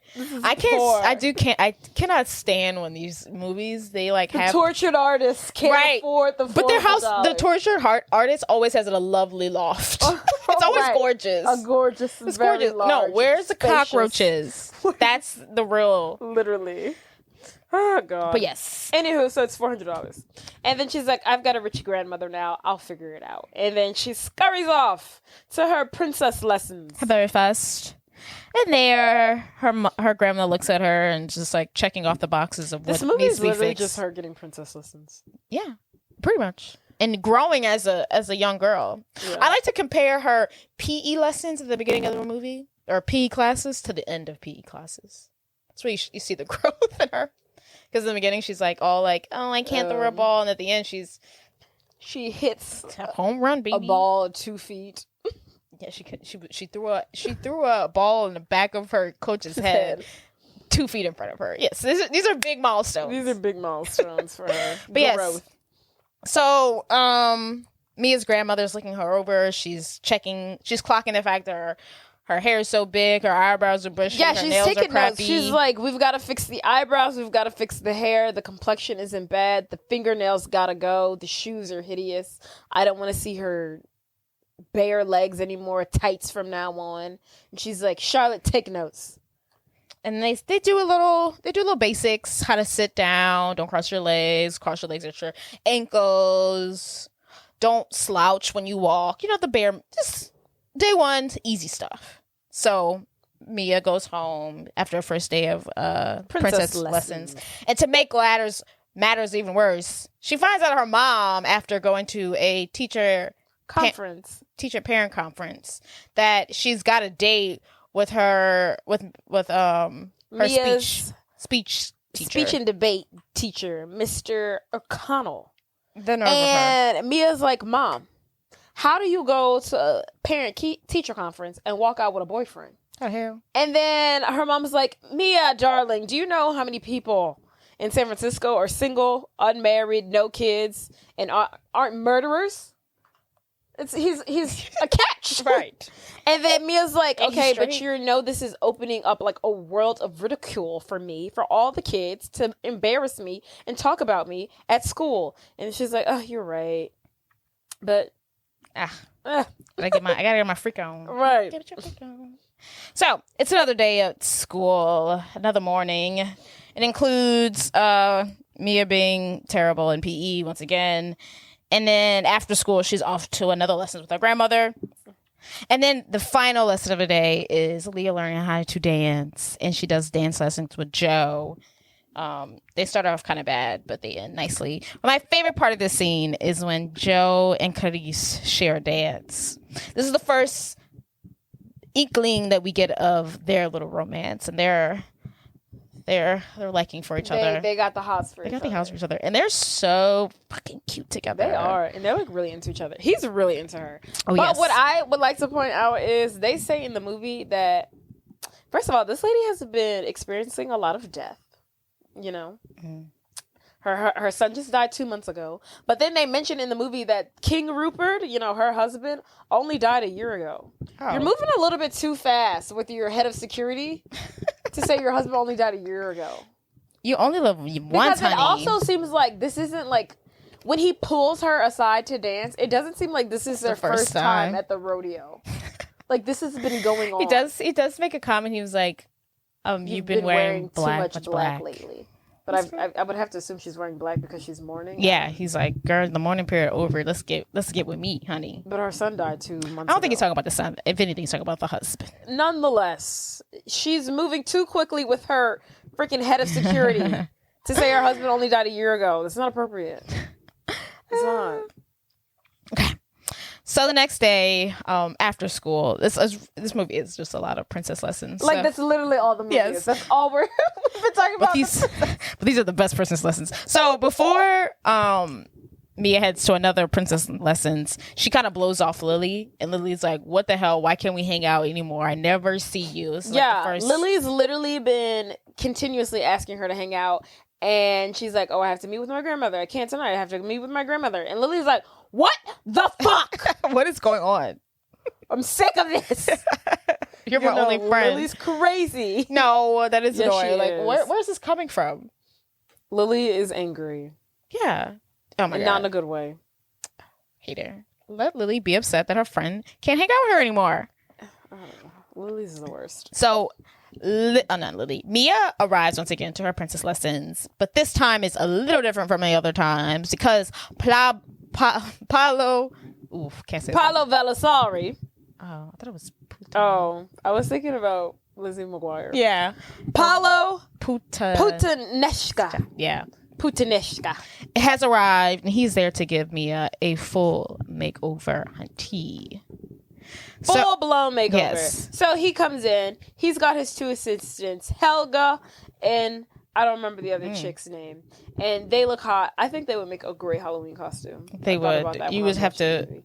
This very But you would have to get their dresses 100% accurate and their hairstyles for anybody to get it. And you would have to have Apollo. But anywho, so he arrives. He's very eccentric, very loud, very flamboyant. Well, not flamboyant. European hairdresser. He tells Clarice he can turn her hideous granddaughter into a beautiful swan. But first, Clarice asks him and his assistants to sign an NDA. Yes, honey. And Clarice is like, "Look, I can't stick around. I've got a meeting with like the Prime Minister of Malaysia or something." But Mia, you're in good hands. Charlotte, watch Paolo like a hawk because he's crazy. So we have a little montage. I love a good movie montage. We love a movie makeover montage. He's shaping up her eyebrows. He breaks her glasses, so she has to wear contacts. Her thick hair breaks his hairbrush, and he's pissed about it. Yeah. He blow dries her hair. They're perming her hair. The assistants are doing her nails, her toes. She's getting massages. She's getting facials. And then the reveal. We are met with the reveal. And he comes up to Clarice and he's like, "Clarice, I, Paolo Putanishka, am the only human being on earth who can go from this." And we see a picture of Mia in like the beginning stages of her ugliness. But she's not ugly. Yes, she looks good. She's stunning. The photo that she has, she looks really good. Yeah. She does. But he takes a picture of what she looked like before, and he's like, "Only I can take this, and give you this." And they pull back the curtain. We see the new and improved Mia, and she's a princess. She's gorgeous. She did go from like a 15-year-old to like a 22. Oh my God. No, literally when they showed it, I was like, "Oh my God, she looks like she's 30." Right. I was like, "Oh, she grown." I was like, "She looks like she's 28." Yeah, she looks really grown. I was like, "That's crazy." Yeah, she grows up. I was like, "Oh my God." I was astounded at how old she was. Yeah. She looks very elegant. She's very put together, honey. But she still looks great. And then Clarice is like much better. Much better. This movie is awful. In the sense of just like how like hideous they make her out to be, and I was like, oh my god, she looks so much better now. No, she was always pretty. Yes. But now to me, I like to think she's more put together. Like, I mean, yeah. Let's get this. But still, nonetheless. But, so, everyone's like, oh my goodness, let's go get tea now. And Mia has yet to really, she hasn't seen herself yet. Which is weird. So she slowly braces herself to turn around in the mirror, and she gets her first look at her new and improved Princess of Genovia look. And she looks kind of unsure about it. She's like, oh, is this the new me? So Mia, unsure about her new look. But matters get worse when she goes to pick up Lily and Michael to head to school the next day. So, she pulls up at their house. Michael's like, Lily, the car's here. And he makes his way to the limo. He's the first to see Mia in her new look. Yes. Being the dreamboat that he is just so taken aback by her gorgeousness, her beauty, and he's speechless when he sees her. He's like, goo goo gaga. And she's like, do you like it? And he's like, it's different, but like a gorgeous different or something.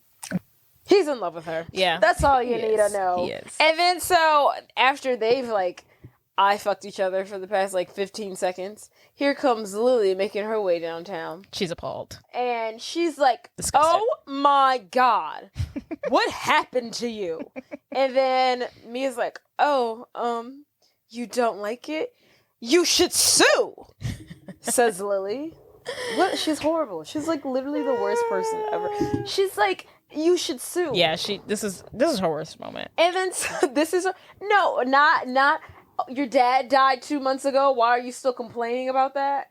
Every moment is her worst moment. No, I support her. She's a horrible human being. No, she's not that bad. Oh my God, she's just a little. She's the worst. She's afraid of losing her friend. They all pile into the limo, and Lily is still going on. You used to care more about what was inside your head instead of on it. Come on, Mia, fess up. I don't know where you are these days, and now you're turning into an A-crowd wannabe.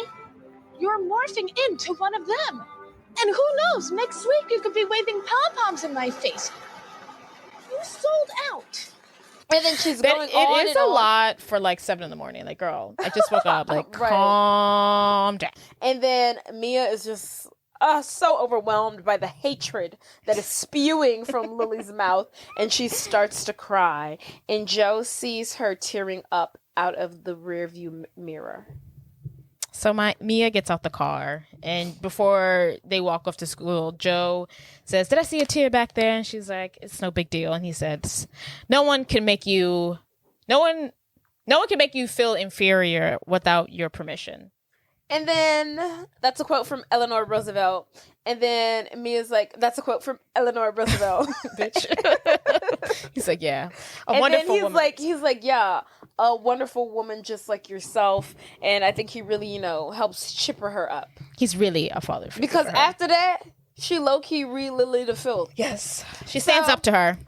Yeah, so Lily is still going on and on and on because Mia, not ready to debut her new look at school yet, decides that she's going to put on a hat. Like the worst hat ever. Just put in a ponytail. Right. As a disguise. So, then Lily's like, oh, she's going to put on a hat. Like, that's going to stop everybody from knowing that your hair is done underneath. She's like, they might be, self-involved, but they're not blind. But like, come on, bitch. Why you put a hat on? And then Mia has had enough, and she says, Lily, shut up. I get enough from my mom, my grandmother, and now you leave me alone. Don't hate because your hair is shit and mine's popping. She's like, just because your hair sucks doesn't mean you have to talk about mine. And then she even says, she's like, I'm tired of you bossing me around. Because what does she do? She bosses her around. Just like when she told that girl, she said, go sit over there. I could not believe she told her that. Oh my God. No, when that happened, I was like, are you kidding me? She was like, go sit over there. Like, what the fuck? Why are you talking to her like They're that? yings to the yang. Oh my God, that was crazy to me. But yes, she says. So Mia's clicking out on her, and is, now they're going back and forth. And Lily's like, you know what? I'm so over you. You've been MIA. We're supposed to be best friends. I know something's going on with you, and you haven't told me anything, and you fess up. What's going on? And she's like, you know what? I'm taking your best friend bracelet that you gave me. It's going in the dirt. And it's going in the dirt. And Mia's like, wait, Lily, no, don't do that. And she gives in, and she tells her what's really going on, and Mia reveals to Lily that she is in fact a princess, and Lily's royalty. Yeah, and Lily's excited to hear this news. She's like, "What? I knew something was going on. This is so exciting. Will you be on my show this weekend?" Yeah, because Lily has some stupid cable show. Damn, how does she get a cable show? Girl, it comes on like Channel 3. I think. But how do you do that? I don't know. Like exactly. However, 15-year-old kid have a cable show. I don't know the same way people get like radio shows in college or whatever the hell. I don't know. But I feel like those just broadcast on like college campuses. I feel like I don't know. I don't know. That was something I was really ready to figure out. How does this girl have a cable show? They probably work with someone at the studio. It probably no one watches like it's cable show. Anywho, she's like, "Can you come on my cable show?" And then Mia's like, "No, I cannot. This is a secret. You are sworn to secrecy. You cannot tell anyone, especially Michael." Did she say that? Yeah, she's like, "Can I tell Michael?" She's like, "No, especially not Michael." That's crazy. Yeah, I don't know why that was. I would definitely tell my brother. I'm like, I'm gonna tell him right now. So, yeah. So they're sworn to secrecy, Beast and they're cool they walk up to school together as if nothing ever happened. That's how arguments happen. You get over them. Mm-hmm. What do you hate her? So in class, Lana, being the bully that she is, notices that Mia's wearing a hat, and she reminds the teacher that per the school rules, you can't wear hats. It's against the uniform code. I hate the way she said it. She's worse. Like, I hate her. There's a rule in the school handbook that no one can wear hats in class, and I don't think anyone should be allowed to break that rule. Do you? It's like, bitch, what? Also, I feel like the teacher should be like, let me go talk to Mia outside. Like, why are you wearing a hat, girl? Because clearly they're bullying her. Can someone help her out? Right. Can someone help her out? She's being bullied. Right. And what if she was bald under there from like cancer? Like, come on. So, yeah, Milana, calls her out for wearing a hat in class because it's against the school rules. And then so the debate teacher, who's screwing Mia's mom, by the way, no hope, doesn't help her out whatsoever, and is like, "Yeah, Mia, take off the hat." I'm like, "You're fuck you, you're boinking my mom, bro." But anywho, so she's forced to take off the hat, revealing that she now has a silk press, and she has said goodbye to the hideous perm that she's had. Yes, and her eyebrows are waxed as well. She looks good. And people are like, "Oh my God, what happened to her hair? Look who's trying to fit in now. Looks like Loser Freak wants to be part of the A-team. Mia, I love your hair. I think it looks really sweet, Mia." Only one person says something positive. Only one person. The black chick, The black chick, bless her. Bless her. But why is everyone such a bully? They're haters. It's a lot. It's damned if I do, damned if I don't. Right. Oh my God, her hair looks nice. What a loser! Like, what? Jesus. You loser, you want to be pretty now? Exactly. How dare you? How dare you? How dare you look pretty? She got her hair done. Weirdo. So we're hearing all kinds of opinions from the peanut gallery. And then here comes Lily doing the only decent thing that she's done this whole movie. And then she's like, "Well, I think it rocks." And frankly, Voltaire hair. I don't know what the fuck she was talking about. She was saying, I'd rather talk about Voltaire than hair. I guess that's what they were learning that day. Voltaire, yeah. But after Lily had her outburst, everyone kind of shut up. Like, and Mia thanks her. And Lily Friendship. tells her that she is welcome. The next day, Mia and Michael are walking to school. They're chit-chatting. Michael takes his time to ask Mia, Y'all saw what I really noticed? Hang out? Like, every time he talks, I feel like he's looking up. Yeah. What the fuck is he looking at? I think he's nervous. I like to see it as nerves. I think he's just high. Like every time. He's never even, you know, when like they were in the limo and like Lily turns to him and she's like, "Am I right?" He's like, "No." I'm like, what the fuck is he looking at? To me, that's just him being looking at awkward. Like, this is so awkward. The ceiling. He's like, no, shut up. To me, that's just awkwardness. But yeah, he doesn't look at her. Angle. I'm just like, what's? He's cool. He's chill. He's just always. He's never. He doesn't like eye contact. He's not there yet. He hasn't figured that out. I like it, but it's just like, but at the same time, like, what is he looking at? That's his acting style. But anywho, back to them. They're walking, they're talking, and he asks her, he's like, "Hey, what are you doing Saturday?" And she's like, "Saturday, I'm not doing anything." And he's like, "Oh, well, you know, I figured you could come over to like the shop and my band's playing. You can listen to my band play. Got some new songs. And then we could also like work on your car together." And Mia's like, "Oh, like a date?" And he's like, "No." But it's a date. It's literally a date. I was confused. I was like, but like she thinks it's a date, and I think you think it's a date. But why can't you call it a date? Because he's nervous. Yeah, I was kind of annoyed by that. But they're gonna have pizza. But that's where he fucked up. Yeah, that's where he fucked up when he said no. Because if he just said yes, y'all could have been going steady. Right? Because definitely was a date. And then he also mentions that he you know, we can order some pizza. We can eat M&Ms. I'm assuming that's his favorite. We can eat M&Ms with the pizza. We have a grand time, and she happily agrees. Boom, bam, bam. It's a date, not a date. You know how it is. And then Lily emerges, and she's like, "Hey guys, wait for me!" And she's like running after them, and they all. She's so funny. When the guy turns around, she's like, "No, not you. I don't even know you." This bitch is crazy. She's hilarious. She has so much teenage angst. She's a perfect. She would do perfectly in New York City. Oh yeah, for sure. She would. Yeah, that's her city, honey. So they all meet up, the three of them, and they all are walking into school together. But as they're walking up to Grove High School, which is the name of the high school that they go to, they see cameras, reporters all throughout the front lawn of the campus, and they are all three of them are very confused. And they're like, what's all of this about? What's going on here? Wonder what this could be about. So then Mia takes the initiative to go up to one of the reporters, and she says, "Hi, excuse me, sir. What are all you doing here standing around waiting for?" And then Lana, being the disgusting little shit that she is, goes, "There she is. That's her. That's Mia Thermopolis." And then the reporter goes, "We're waiting on you, princess." Click, click, snap, shots. They're going crazy. Oh Mia, Mia, what do you do about pimples? Mia, what is it like being the princess? Mia. And Michael's like, "Lily, why are they calling her a princess?" Mia, how long have you been a princess? What's it like? Mia. The crowd's going crazy. And then so she's bum rushed by reporters and cameras, but then luckily one of the teachers escorts her inside, and she's like, "Let's go, Mia." Amen.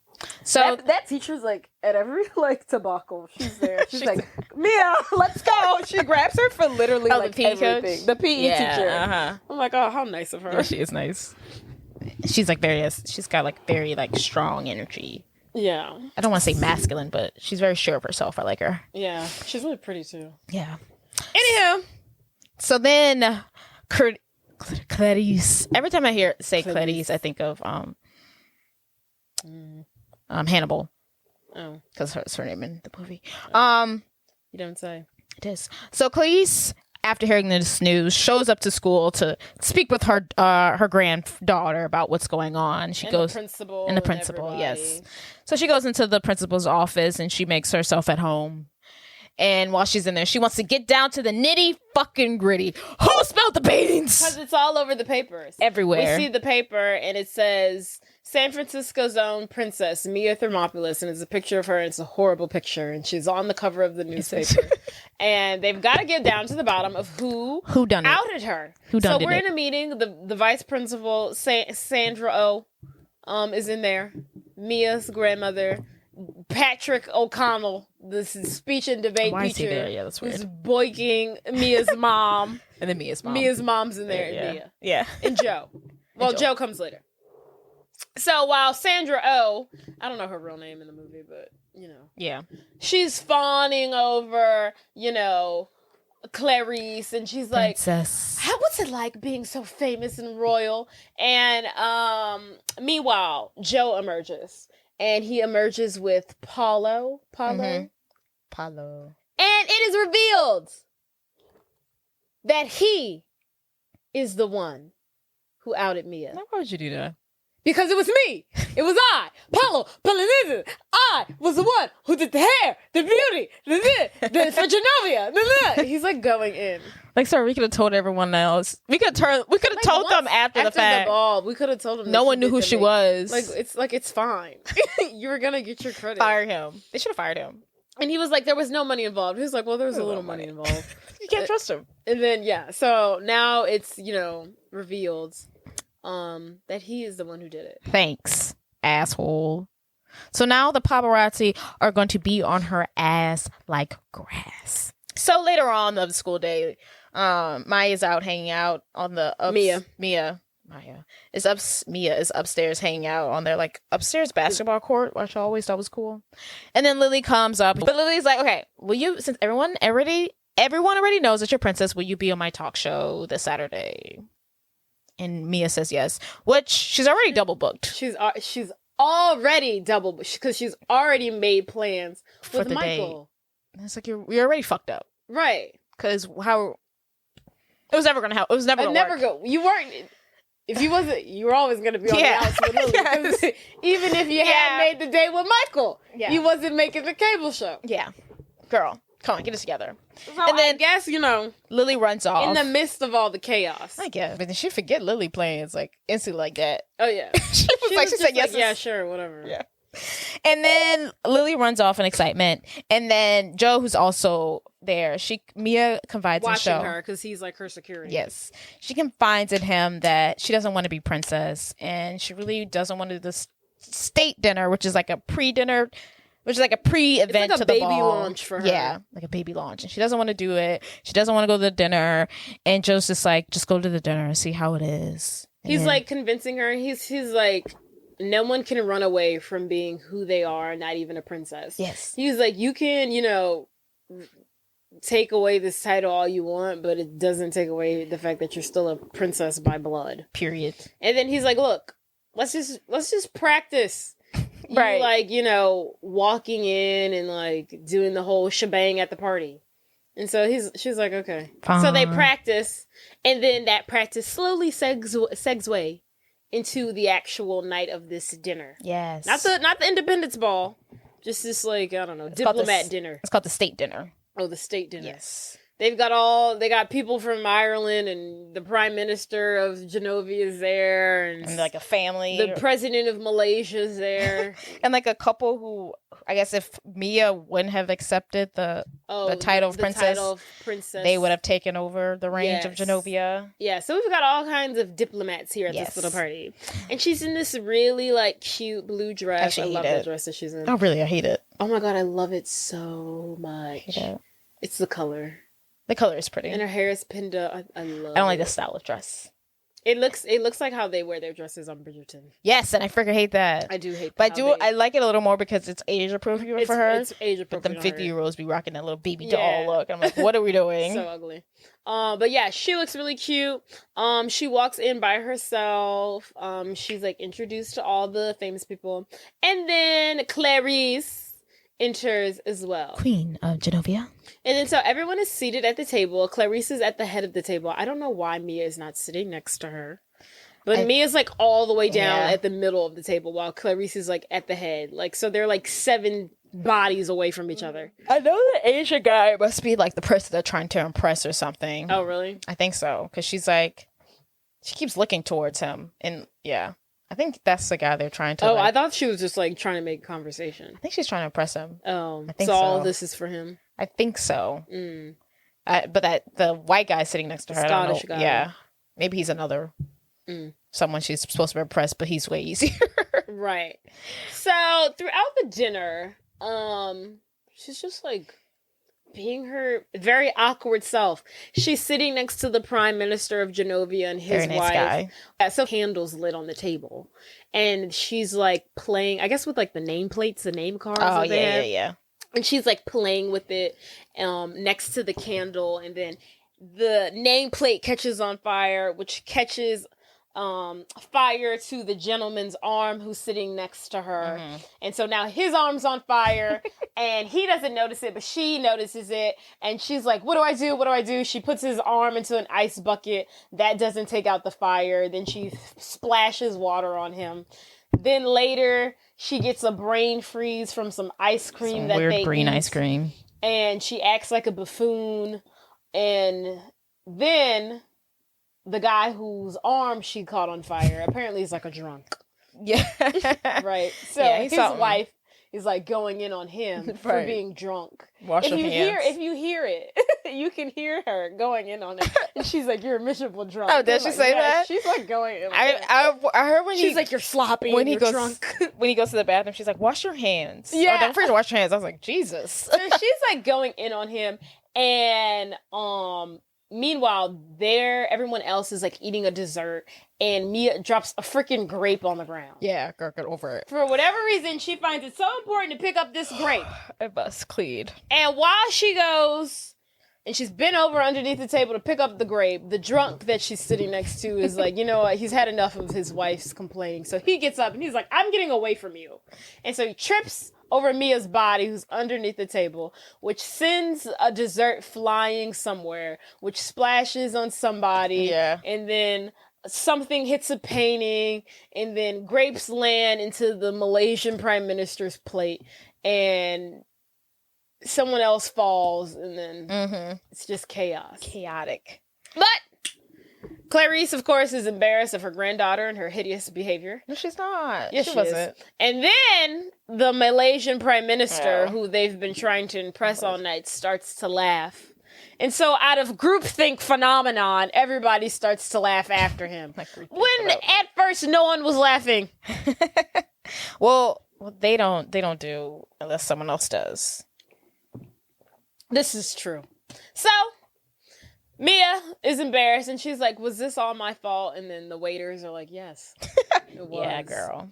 But it's okay because everyone's laughing anyway. Yes. So the next morning, Mia heads to see her grandmother for another lessons, and Mia's very much embarrassed with herself with what happened before at the state dinner, but the queen admits to her that she was pretty much fond of her clumsiness and found it endearing, and she suggests that, let's ditch the princess Duties today and let's spend some quality time together. Let's go out and see San Francisco, she Yes. says. She tells Charlotte, cancel all my meetings today. I'm going to be seeing San Francisco with the real San Franciscan. Yes.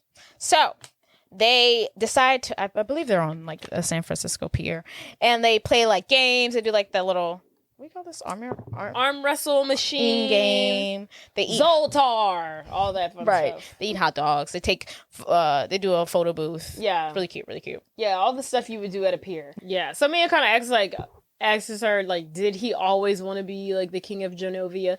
And he was like, and then Clarice is like, yes, except for about 15 years ago when he met this very talented and beautiful artist who's taught him how to think differently and see the world in a different lens. Your father realized that the love he could have for one person, or even two, could not make him forget the love he felt for his country and its people. It was the hardest thing he ever had to do. Period. So they have a wonderful day together. So Mia's like, okay, do you want the rest of this corn dog? Like, she's like, yeah, do you want the rest of this dog? After she, like, literally told her this life nice story, speech. she's like, so do you want the rest of this corn dog? She's like, that's nice. She's like, yeah. I'm like, oh, she's Sure. such a teenager. She is. So, yes, they had a lovely afternoon together. They officially have bonded, and Mia's gone back to school, and at school, the reporters are still there, and we see Lana. I have a false name, Lonnie. We see Lana talking with the reporters, and she's doing the whole, me and me are best friends, and we talk about everything, and I love her. We go shopping together. We even finish each other's sentences. It's actually really cool. The nerve of her. The gall. You're her biggest hater. The chutzpah. The audacity. For her to really sit up in that camera face and be like, we finish each other's sentences. That's crazy. That's crazy. That's psychotic. That is so psychotic. So, anywho, Mia's walking to her locker. Everyone's like, "Hi, Mia. Hey, Mia." She's like, "Oh, hi." "Oh, hi. Yeah. Hey." She's like very confused as to why people are speaking to her. They love her now. Obviously, you're a princess now. So then she's at her locker, and lo and behold, the one and the only Josh Bryant comes to her locker, and he's like, "Hey, Mia." And she's gushing and fawning over him like a nervous schoolgirl. And he's like, "Step into my office, which is a bench." And they sit on the bench, and he's like, "Hey, I hope that whole thing with like Lana this morning about like saying that she was your best friend on TV didn't like freak you out." And she was like, "No, I don't really care." And he was like, "Good, because I broke up with her because of it." Whoa. That happened like 10 minutes ago, dude. Right. You He's fast. like, "I already broke up with her." And he's like, "I really hate people trying to like, pose as something they're not for like 15 minutes of fame. It's really disgusting." And he's like, "But anywho, what are you doing this weekend?" And she's like, "Oh, I'm not doing anything." He's like, "Do you want to go to the beach party with me this Saturday?" And she's like, "Of course, Josh. You're Josh Bryant." Triple booked. She's triple booked now. Triple booked. Not only did she have a date with Michael, then she was supposed to get on Lily's cable show. She don't remember that. She doesn't even mention it to that Lily. doesn't even like Cross her she mind. remembers the date with Michael. But no recollection of the cable show whatsoever. She doesn't even know she committed to the cable show. Yeah, she doesn't. She doesn't even know that Lily has a cable show. She doesn't even know who Lily is. Like In a perfect world. Like I have you on the set list, like this is live. You're my main show, my main star. Anywho, so Josh asks her to this like big like high school like beach party that they're having. And of course she's like, "Yeah, I'll totally Hell go." yeah. And he says, "All right, cool, see you there." Tight. So she has a date with Josh. And now she has to go break the news to Michael. Hey Michael, guess what Josh just asked me? Can I borrow a comb? No, he asked me on a date Saturday, so I had to squash the date I have with you. So I was thinking, maybe like I could come listen to your band play like another weekend. And he's like, "Yeah, sure." What was she thinking? I don't know. She didn't even like the fact that she like not even like, "Hey, can we cancel the date?" She was like skipping over. Guess what? Yeah. A hotter guy asked me out. Bye. Literally. Like I thought you were cute, but like this guy I've been obsessed with since like I don't know, birth. So yeah, I have a better opportunity and a better chance here. So I'm really just gonna kick you to the curb. Hey, she could have. I hope you're okay with that. She could have broke the news nicer. Yeah. It was like not subtle at all. Not She could subtle have at all. lied. She That's could've what lied. she really should have done was like lied. I'm like, "Hey, my grandmother wants me to do something this Saturday," and then he find out that she was lying. Guess she really thought. Not her literally be like, "Hey, Josh just asked me out, and I don't care about you." Actually, To give her the benefit of the doubt, she did ask, "Is this a date?" And he did say, and no. that's where he messed up. If he would have said, "This is a date," yeah. she would have been like, "Okay." She's like, "I'm hanging out with my best friend's older brother. That's at normal." A garage. Yeah. Everyone does that. Like, I don't need to do that. So, Michael's pissed, but Mia's happy. Hell yeah. So now it's Saturday. It's the day of the beach party. This party is very elaborate. It's very nice. There's like a radio host there.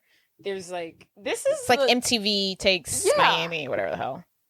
This is how you know this is a very expensive prep school. Yeah. Because like this is like the most expensive looking party I've ever seen. I also thought it was weird that like Michael and Lily weren't going. Like I know like you guys aren't popular, but y'all need to go to this. This seems like fun. Like, but that's not what they're about. I know, but like y'all Lily need to is go. going to that to see the sun and happiness and joy. Absolutely not. Neither Michael or what's that boy's name with the red hair? Michael, Jeremiah, Philip. Oh, Jeremiah. Yeah, he wasn't Philip. going either because he was too busy being on Lily's show. He's in love with Lily. Yeah, he is. Okay. But it's the day of the beach party. Mia's talking with her mother. She's getting dressed. She's nervous. She mentions to her mother that she hopes that Josh kisses her, and she hopes that when he kisses her, her foot pops. And it will be her first official real kiss. Yeah. She heads on her way. And she arrives. So we see a scene of Mia and Josh. They're doing like They're on like a boat. And they get off the boat, and he's like, "Did you like it?" And she's like, "Yeah." And he's like, "Great. Most girls are scared." And she's like, "Oh no, I wasn't scared. I've been Surprising. petrified to be honest." Yeah, I'm good. No, she was scared though.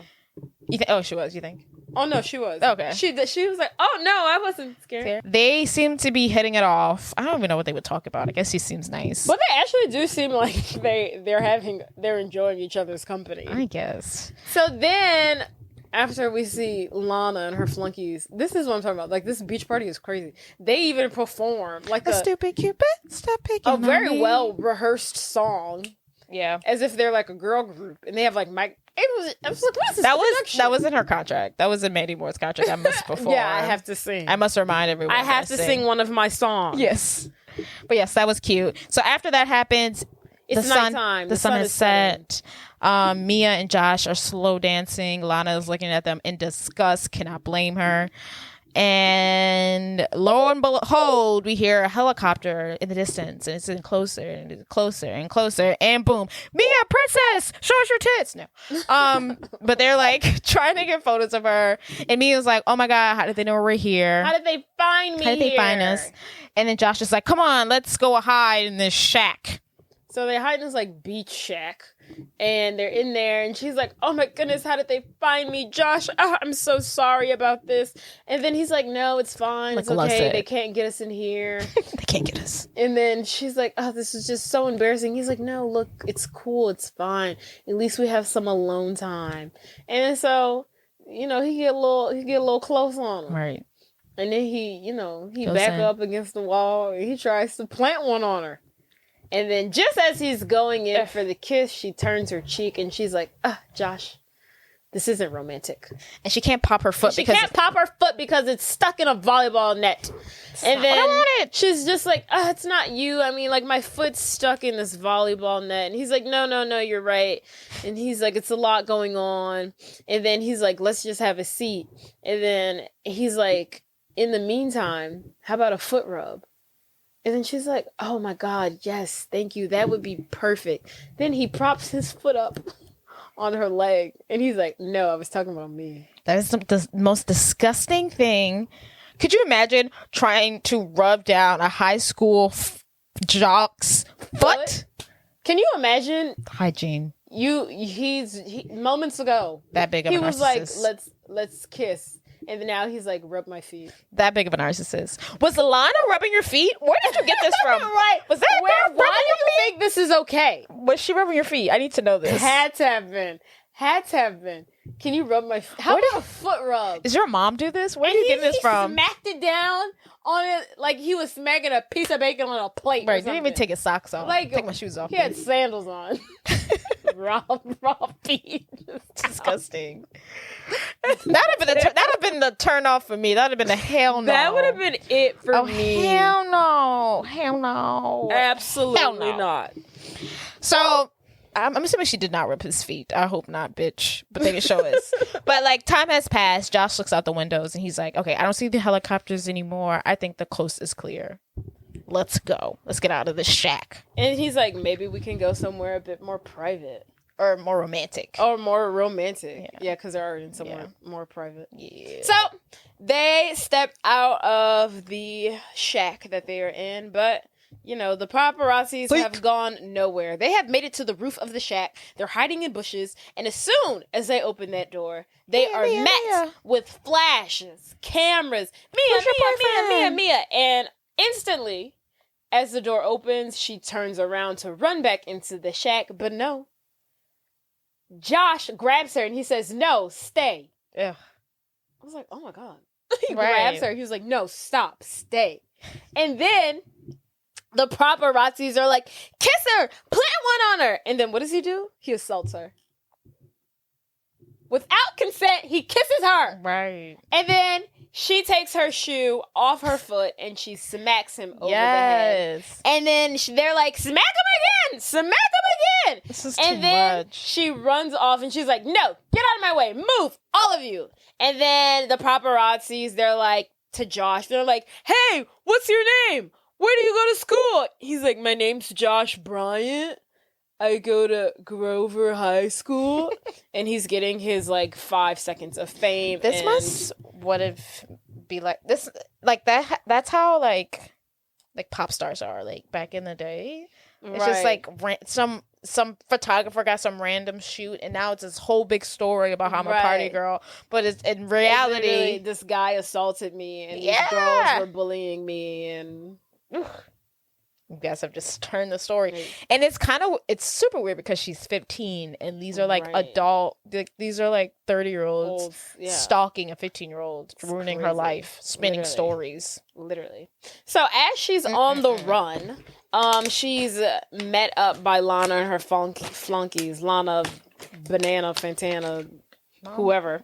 And before she meets them, they are running with Mia's clothes, and Lana is like, keep up, bitches. And they're like, why do we have Mia's clothes? Are we friends with her now? And then Lana's like, yeah, we hate Josh. And then one of them's like, okay, I'm just very confused on who we like and who we hate. I can't keep up. And then so they run into Mia, and then Mia's like, sorry, I gotta go. And then they're like, no, we have your clothes. You can change into them. You'll be much warmer. And then Mia's like, you want to help me? And then Lana's like, yeah, Josh is a dick. Totally. And then she's like, oh my God, thank you so much. And then so they bring her into this like very miniature tent. It's like a changing tent. Like a changing. They're designated changing tents. At beaches. I don't know. And then they bring her into it to change her clothes. And she's like, oh my God, thank you. Y'all are so sweet. So she goes in there to change. Meanwhile, Lana gets the like paparazzis, and they're setting her up. Yeah. Which is awful. So she gets the paparazzis, and then she tells them while she's changing into the tent. Lana's like, she's in there. And then, so, on the count of 3, her little flunkies pull back the tent, revealing poor Mia, compromised, half naked. Right. Just a towel. With just a towel covering her body. And who is snapshotting the photos? The paparazzi. It's terrible. I think they should have got expelled. No, literally, I would have like had their heads. I'd have been like, I can behead you in my country. And guess what? You're getting beheaded. Come visit me in Genovia. Like literally, I would have made it I would have killed them.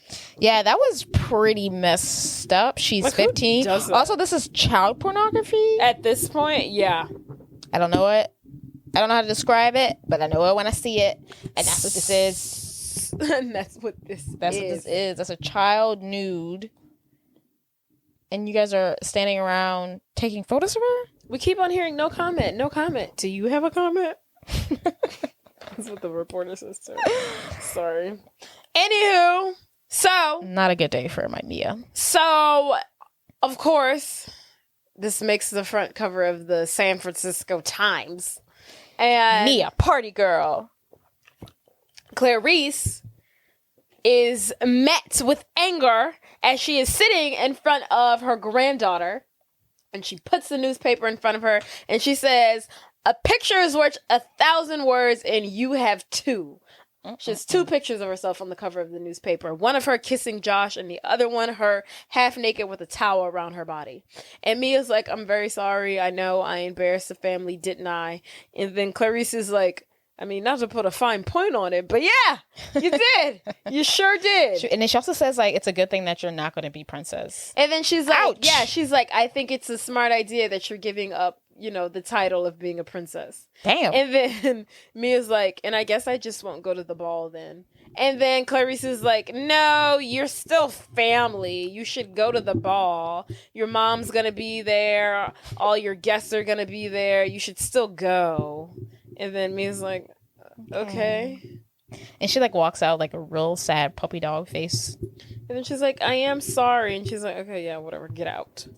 And then enters Joe. Joe's like, whoa. And then Joe's like, hey now. I think you were really harsh on her. That was a lot. You were doing a lot. It wasn't her fault.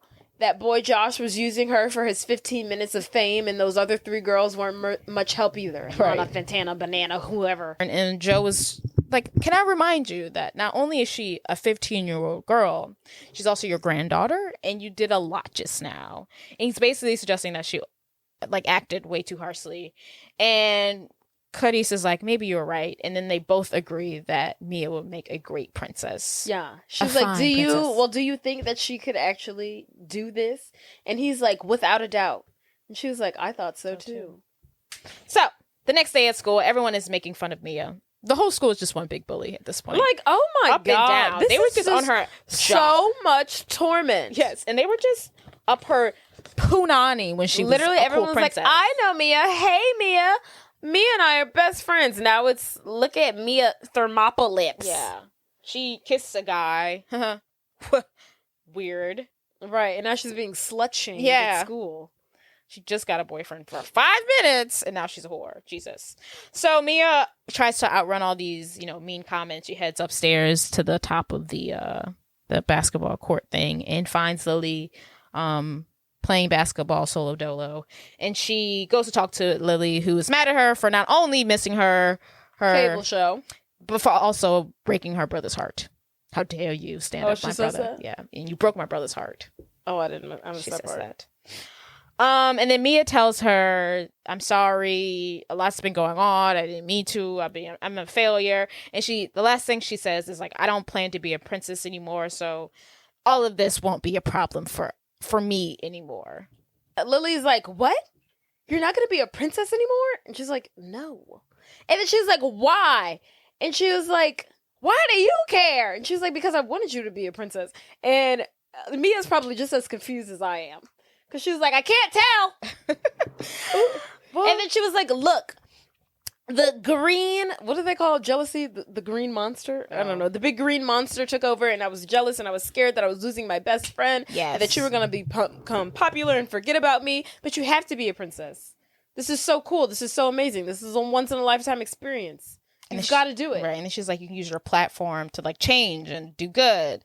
And she was like, do you know how many people my cable show reaches? 12. Having Bitch. so much to say, but no power sucks. But you could have all the power in the world and enlighten so much change. You've got to be a princess. You've got to do it. I think And then was like, oh. that was the best point she made. Or the only good point that she made in this whole thing. And then at this point, Lily and Mia reconcile. Mia doesn't agree to be a princess, but she does invite Lily to the ball and hope that she comes. And at first Lily's like, but then she's like, okay, of course I'll come. What should I wear? We're besties again. These two are so up and down. So we're still at school. And now we see a much more confident Mia in gym class. She's up to bat. So Josh is in the field. He's like, everyone pull on in. She's not going to hit the ball. She sucks. And then Mia's, probably her best teacher ally, the PE coach. Right. PE teacher is like, Mia, you can do this. It's not a She's championship like, game. I don't want to fail you. I don't want to fail you. You've got to hit this ball. I just need you to hit it once. And then you can pass Jim. Yes. And at first Mia's like, I don't know. But then she sees Josh like making fun of her. She's like, you know what? I can do this. So she hits the ball. Doesn't go too far, but it perfectly goes into Josh's ball sack. He hits the ground. Mia takes off running, hits first base, second base, third base, and By the skin of her teeth. by the skin of her teeth, she makes it home. She gets the field goal. What do you call it? She passes Jim. Yeah, she passes Jim. She makes the home run. She makes the home run. She And passes Josh is on the ground Yes. with his family jewels no longer intact. And then that night, Mia is chilling, relaxing. She's doing some skincare, and Michael stops by to drop off the finished Mustang, which The keys to her vehicle, to her baby. right really needs a lot of work. Yeah, just stop driving her car. Yes. But Mia's like, okay, Michael, I don't know if you got all my calls and whatnot, but I've been trying to call and I called apologize. you 7 times. And I don't know if you got those. And he's like, yeah, whatever. And he's like, look, I just dropped off the keys. Yes. That's what I'm here. Like, they're literally talking over each other. yeah. And They are. That whole thing, they're like talking at the same she's like, time. I called you 7 times. And he's like, look, I I just took came to the drop keys, off the yeah. keys and the car's done. And Mike said if you needed And any you more didn't help. call me back. But she I'm didn't so call me confused. back, and I called you 7 times. And if you need any more help, just come to the shop. But I'm just here to drop off the keys. Oh, great. And He then is hard. Like, he don't play no games, he girl. is Boundaries. done with her. He's like, I'm literally here to not say it again, but I'm here to drop off the key and go. Hate to do that to you, but. And then she's like, well, hey, like, I'm really sorry about everything that happened about, Josh and, Saturday not being able to make it. And he's like, it's fine. Like, I don't care. He's like literally giving her the coldest of shoulders. And then she's like, well, I really, I want to make it up to you. And he's like, and how would you go about doing that? And she goes, well, the Independence Ball is coming up and, Lily's going, she's going to wear a dress and, I want you to, go with me. It might be fun. I'm going to wear this really pretty gown and you could dress up, but you don't have to, you could wear sweatpants for all I care. Right. And he's like, Josh looks better in a tux. And then she's like, well, I really don't want to go with Josh. I really just kind of want to go with you. And he's like, why? And then she's like, oh my God.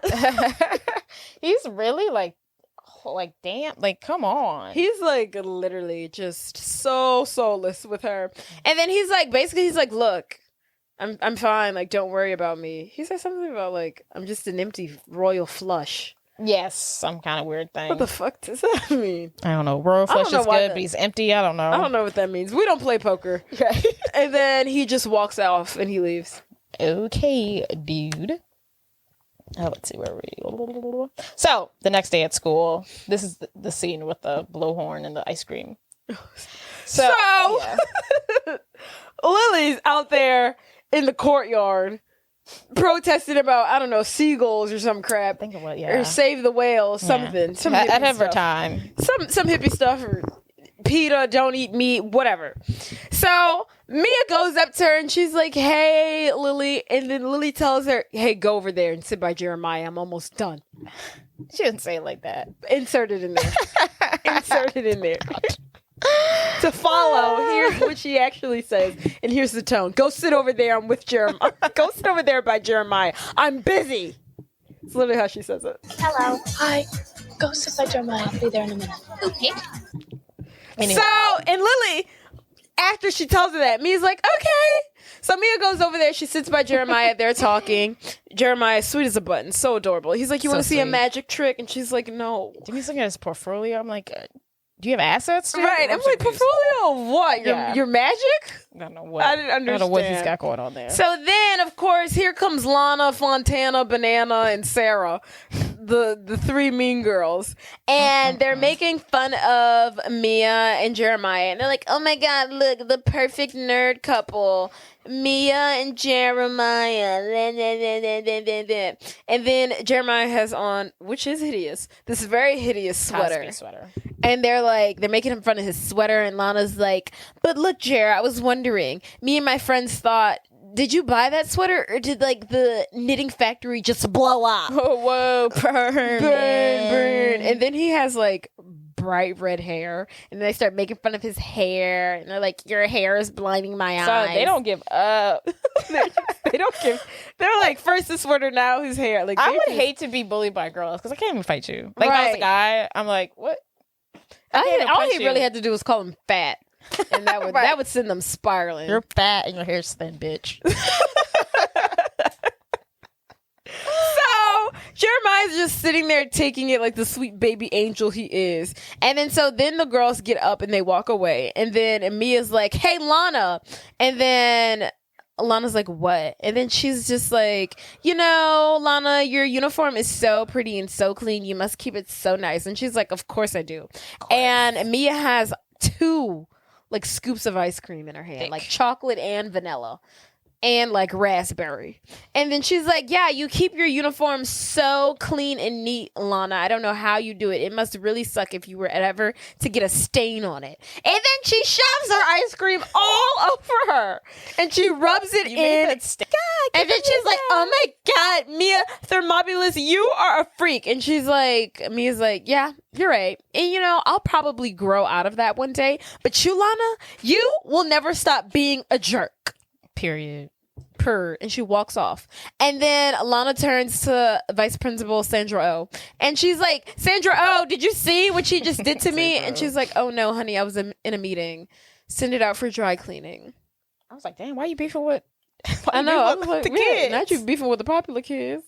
But maybe she's Team Princess, which makes sense because the way she was gawking over Curtis. So. Yeah. Also, if I had a princess in my school, the last thing I would do is be mean to her. But, you know, to each his own. Oh, literally. I'd be like, I mean, I might not be up her ass, but I'm definitely not going to be mean to her. For sure. Especially she's a sweetheart. A sweetie sweetheart. Okay, so now it is the day of the big ball. Clarice has stopped by Mia to present her a present. It's a journal that her father wanted to give her on her 16th birthday. And even though it is a couple weeks earlier, 2 weeks before her 16th birthday. yes, She's giving it to her now. Yes, she thinks it's very important, and yes. Because she's leaving after the day after tomorrow. All right, after the ball, she's out of here. She's going back to Genovia. And then Clarice also apologizes to Mia for scolding her earlier and tells her that she thinks that she would make a great princess. And she says she didn't have all the facts. And Mia's like, it's okay. And she's really appreciative that her grandmother brought her this diary that once belonged to her father.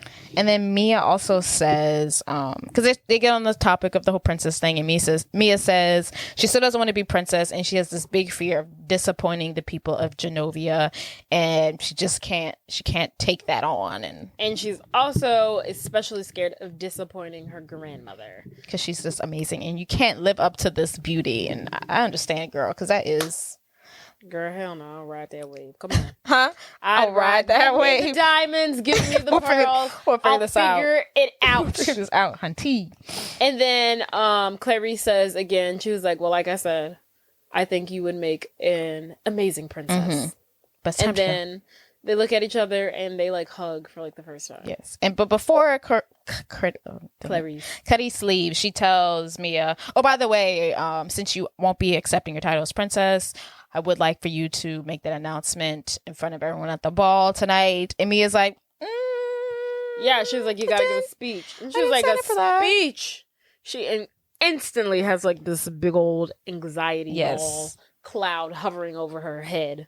And she's like, I can't give a speech. And she's like, you have to.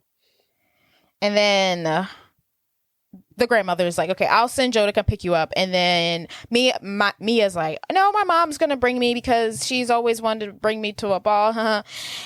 So, but we know that she's clearly lying because we know that she's... in that moment, I did not know she was lying. Oh, she like, I think she crosses her fingers behind her. She's doing something with her hair. Yeah. But she's lying, and she has no intentions of going to this ball. She has no intentions of making this speech. She wants to run away to avoid the speech, girl. So that night, it's the night of the ball. Mia has got her bag. She is packing while everyone at the ball is arriving, and they're waiting for Mia to arrive. And I think it's the secretary. What's her name? Charlotte, who goes up to Joe, and she's like, should you be picking up Mia right now? And then Joe's like, well... Clarice told me that she was riding with her mom. And then Charlotte's like, her mom's been here for the last, 30 minutes. And then Joe's like, she's gonna run. Why does he think that? So Mia is right. Right. Mia's back. We see her packing her shit up. So Mia has packed her shit up. She's ready to go. She plans to go to Colorado so she can climb real mountains. And at this point, she has opened her father's journal. And at first, she didn't notice, but a letter fell out, and she has a cat. She's a cat that we have not mentioned this whole film. She has a cat. His name is Fat Louie. And he sits on the letter. So, by the time she's ready to go, she moves Fat Louie, and then she sees the letter, and she opens it, and it reads it. It's from her father. But he's basically saying that don't be fearful of being a princess. The brave might never live long, but the fearful don't live at all. There you go. That was so poetic. I was like, that's a good one. It was beautiful. So he's basically and it motivates her to put on her big girl panties and go to that ball and give a speech. Yes. And then she's like, okay, Louie, never mind. We got a ball to go to. So she gets her stuff in order. She goes out to her car. It's raining. It's pouring raining. It never rains in Southern California. I know. Well, that's not really. It's like central. I don't know. I'm just singing the song. Southern, yeah. It's raining.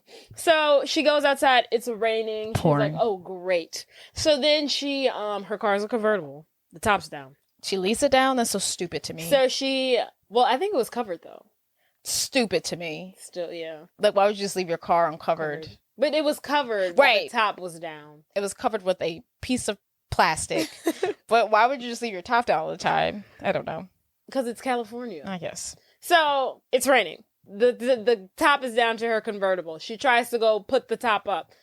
The car's a piece of shit. So it's not coming. Did he fix it? Did he fix it? What did you pay this $400 What did you do? It's the car.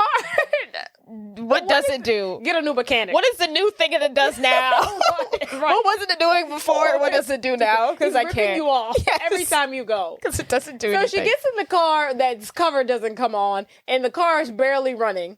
And like she gets like half an inch every like 2 minutes, and it's like stopping and starting and stopping and starting. She's like, "Come on, baby, come on!" Let's and go. She's trying to get to the ball. Meanwhile, over at the ball, everyone's like, "Where's Mia? Where's Mia?" The press is looking for her. The press is waiting, and then Charlotte keeps on coming up to her. They're like, the press thinks that they won't meet their deadlines. Oh, no. And then Clarice is like, okay, I'll give her 15 minutes, and if she isn't here in 15 minutes, I'll make the announcement. Meanwhile, back to Mia. The car's putting. She's trying to get up the hills. The hills are hilling. She really can't get up there. And then so eventually she makes it up to the hill and the car stops completely. It's raining. It's pouring. And she ultimately at this point looks like she's given up and she starts to cry. Girl, in my head I was like, why don't you just walk there? How far is it? I don't know. I know earlier she was saying that the hill they were going up to is on the way to the embassy. And I'm assuming she's going up that same hill. Oh. So I'm just like, instead of doing that. absolutely nothing, could you just not walk? Could you not walk for 30 minutes? Just because like that hill is right there doesn't mean it's like, oh, you get at the top of the hill and there it is. But I think they're close enough. I don't think it would be. I think it would be like a 30-minute walk. Man, you're maybe right. Because she just gave up. She's like, fuck it. I would have gave it up too. Shit. I don't want to. She should have just called Joe. I'd be like, Joe, come pick me up. What else is he doing? Well, good thing that we have Joe. Right. Because Joe, he is on the way to go rescue her. He stops by her house. She's not there. He talks to her neighbor. He's like, where is she? He's like, she went that way, then that way. He's like, thanks. He follows that direction and boom, bam, thank you, ma'am. Joe has found her. Thank you, Joe, for doing your due diligence. diligence. While she's sitting in the car crying and singing a song. Catch a falling star and put it in your pocket. Never let it fade away. And then so Joe pulls up. He honks the horn at her. She pops her head up and she sees that it's him. And she's like, oh, thank God. And she goes to him and he's like, are you trying to run away? And she's like, me run away? No, I'm going to a ball. And they kiss. And they get in the car. On the cheek. Like a good father. Yeah. I'm so mad at her father for not being there. It doesn't even make sense. That's so crazy to me that Joe has to be her father daddy. figure. Right. Great addition, but right. Could have just been her dad. Could have just been present in her life. Could have wrote a letter. How is that? Huh? Just stop by a birthday. Yeah. Once a year. She can still know that you're not royalty. Right. Yes. Like, you can figure this out. Like her not seeing you. Yeah. Like it just doesn't make any sense. Could have figured this out, dude. We could have met in like Rome or something. I don't know. Right. Okay, anyway. So Mia has finally arrived to the ball. She enters through the kitchen. She's soaking wet. Joe and the assistant, what's her name? Charlotte are like, okay, girl, you don't have time to change. You need to go up there to make your announcement because Clarice is already up there at the podium thinking that you don't want to be princess, and she's about to make the announcement that you are not going to be princess. So Mia makes it just in time. She interrupts her grandmother and she's like, I have arrived. And Clarice is very happy to see her wet granddaughter, and she beckons her on stage. Mia makes her announcement. But then I thought, if I cared about the other 7 billion out there instead of just me, that's probably a much better use of my time. See, if I were Princess of Genovia, then my thoughts and the thoughts of people smarter than me would be much better heard, and just maybe those thoughts could be turned into actions. So this morning when I woke up, I was Mia Thermopolis. But now, I choose to be forevermore Amelia Mionette Thermopolis Rinaldi, Princess of Genovia. It's just if I was a civilian in the country of Genovia, I would not be sold as our future leader. I'm like, this is. I feel like that's what the second movie is about. I was like, this is. I'm This not is sold what? on this. Right. I'm like, what? I mean, So she's does only anybody else 15. hear? She's talking only about how she only thinks about herself ever. no. That was half the speech. But she's 15. I don't care. But she broke out of that, and I was that's like, why she's 15. I wouldn't. I don't know. She broke out of it, but she was basically saying like, yeah, I only was thinking about myself, but that how selfish have I been? And she decides to be Princess of Genovia. Everyone's happy. Her grandmother's happy. They put a crown on her head. She goes to change. What's his name? Paolo has arrived to do her hair. Why they act like he the only one that could do her hair? See, in my head, he would be the one that you would trust to do her hair because he's like, but he can't be trusted. So I don't know why we're picking him. So why are we still calling him? I mean, now he made her. I guess he probably owes us one. I'm not paying you for this one. I don't know. I don't even think he's in town. To be allowed. He's in town. I don't know. So the party has started. We're in the ballroom. Everyone's getting ready to dance. And Mia is in her gown, which I love. I love this gown. So cute. Gorgeous. I read it was modeled after some princess's gown. Oh, okay. But I'll buy it. She's getting to walk down the aisle or walk down the. She's going to start. Her and her grandmother start the dance. Yeah, they start the dance sequence. So the prime minister starts to dance with Clarice, and then Mia is looking around the ballroom looking for Michael, and she's like searching. She doesn't see him, and she's like, oh fuck, he's not gonna be here.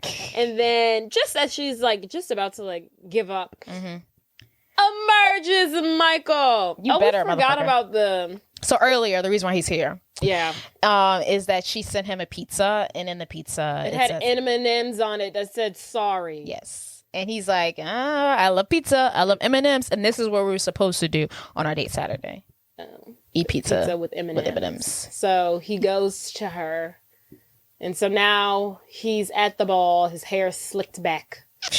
And he comes up to her and they dance. She tells him to bow. Wow, I love that part. She's like, bow.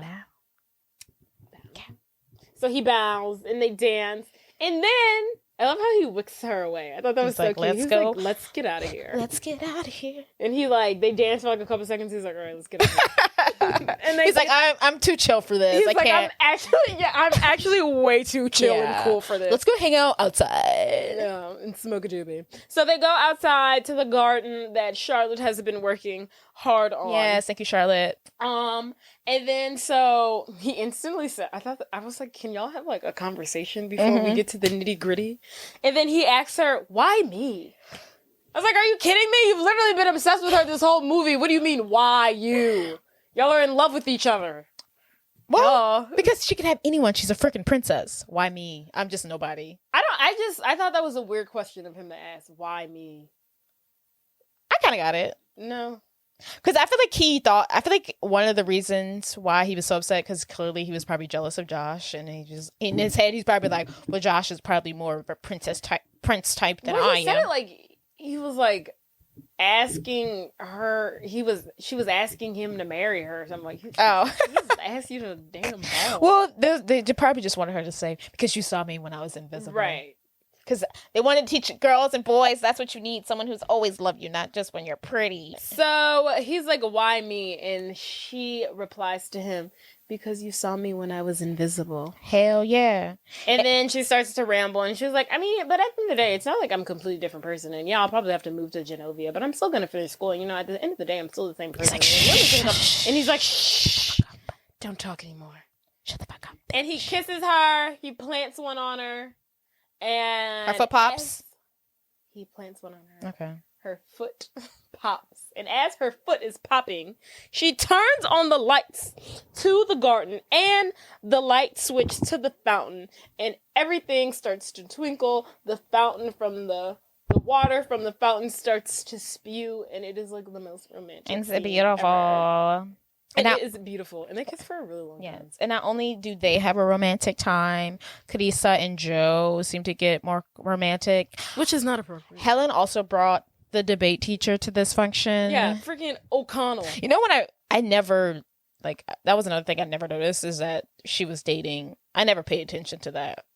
Oh. I never paid attention to that. I never noticed that it happened in the, like, they started dating in the, I thought she was always dating him. Yeah, I didn't I didn't notice that it happened, like, in the middle of the movie. I don't remember that little tidbit. I was like, oh. Because I remember, I was like, oh, they're dating him. Yeah. Like, that's the teacher. Oh, they're dating. Yeah. But I just thought they were dating the whole time. Yeah. I never paid attention to that. So, yeah. So we have a great moment. Her foot pops now. Cut to, we're back at the party. It's dance party hour now. Everyone's cutting a groove. And now Mia is narrating the end of the film. Yes. And she is talking about how her life has changed. And now she'll be moving to Genovia. And her mom's going to move with her. The next scene, we see her like on a private jet flying there. Yes. And she's saying how Lily and Michael are going to spend the summer there with her. In her palace. She's so excited, and she'll be meeting with Parliament, and Joe's never far away. We see Joe in the background on the plane with her. And Fat Louie is sitting next to her, and then we look out. Well, she looks out the window, and she sees her new home. It's like this really nice castle. Princess, look out the window. And welcome to Genovia. Miracles happen once in a while when you believe. What a fun movie. What a great film. It is fun. Some and of I it do doesn't love make any sense, but Anne Hathaway is just really good. I love me some Anne Hathaway, Lord. God, I love Anne Hathaway. So she cute. is America's sweetheart. Anne Hathaway and what's the old lady's name? Sorry, Clarice's name? Remind me. Mary Poppins. I was about to say Mary Poppins. Julie Andrews. Julie Andrews. Great. She's still alive? Yes. Amen. She voices Bridgerton. That's her? I did not know that.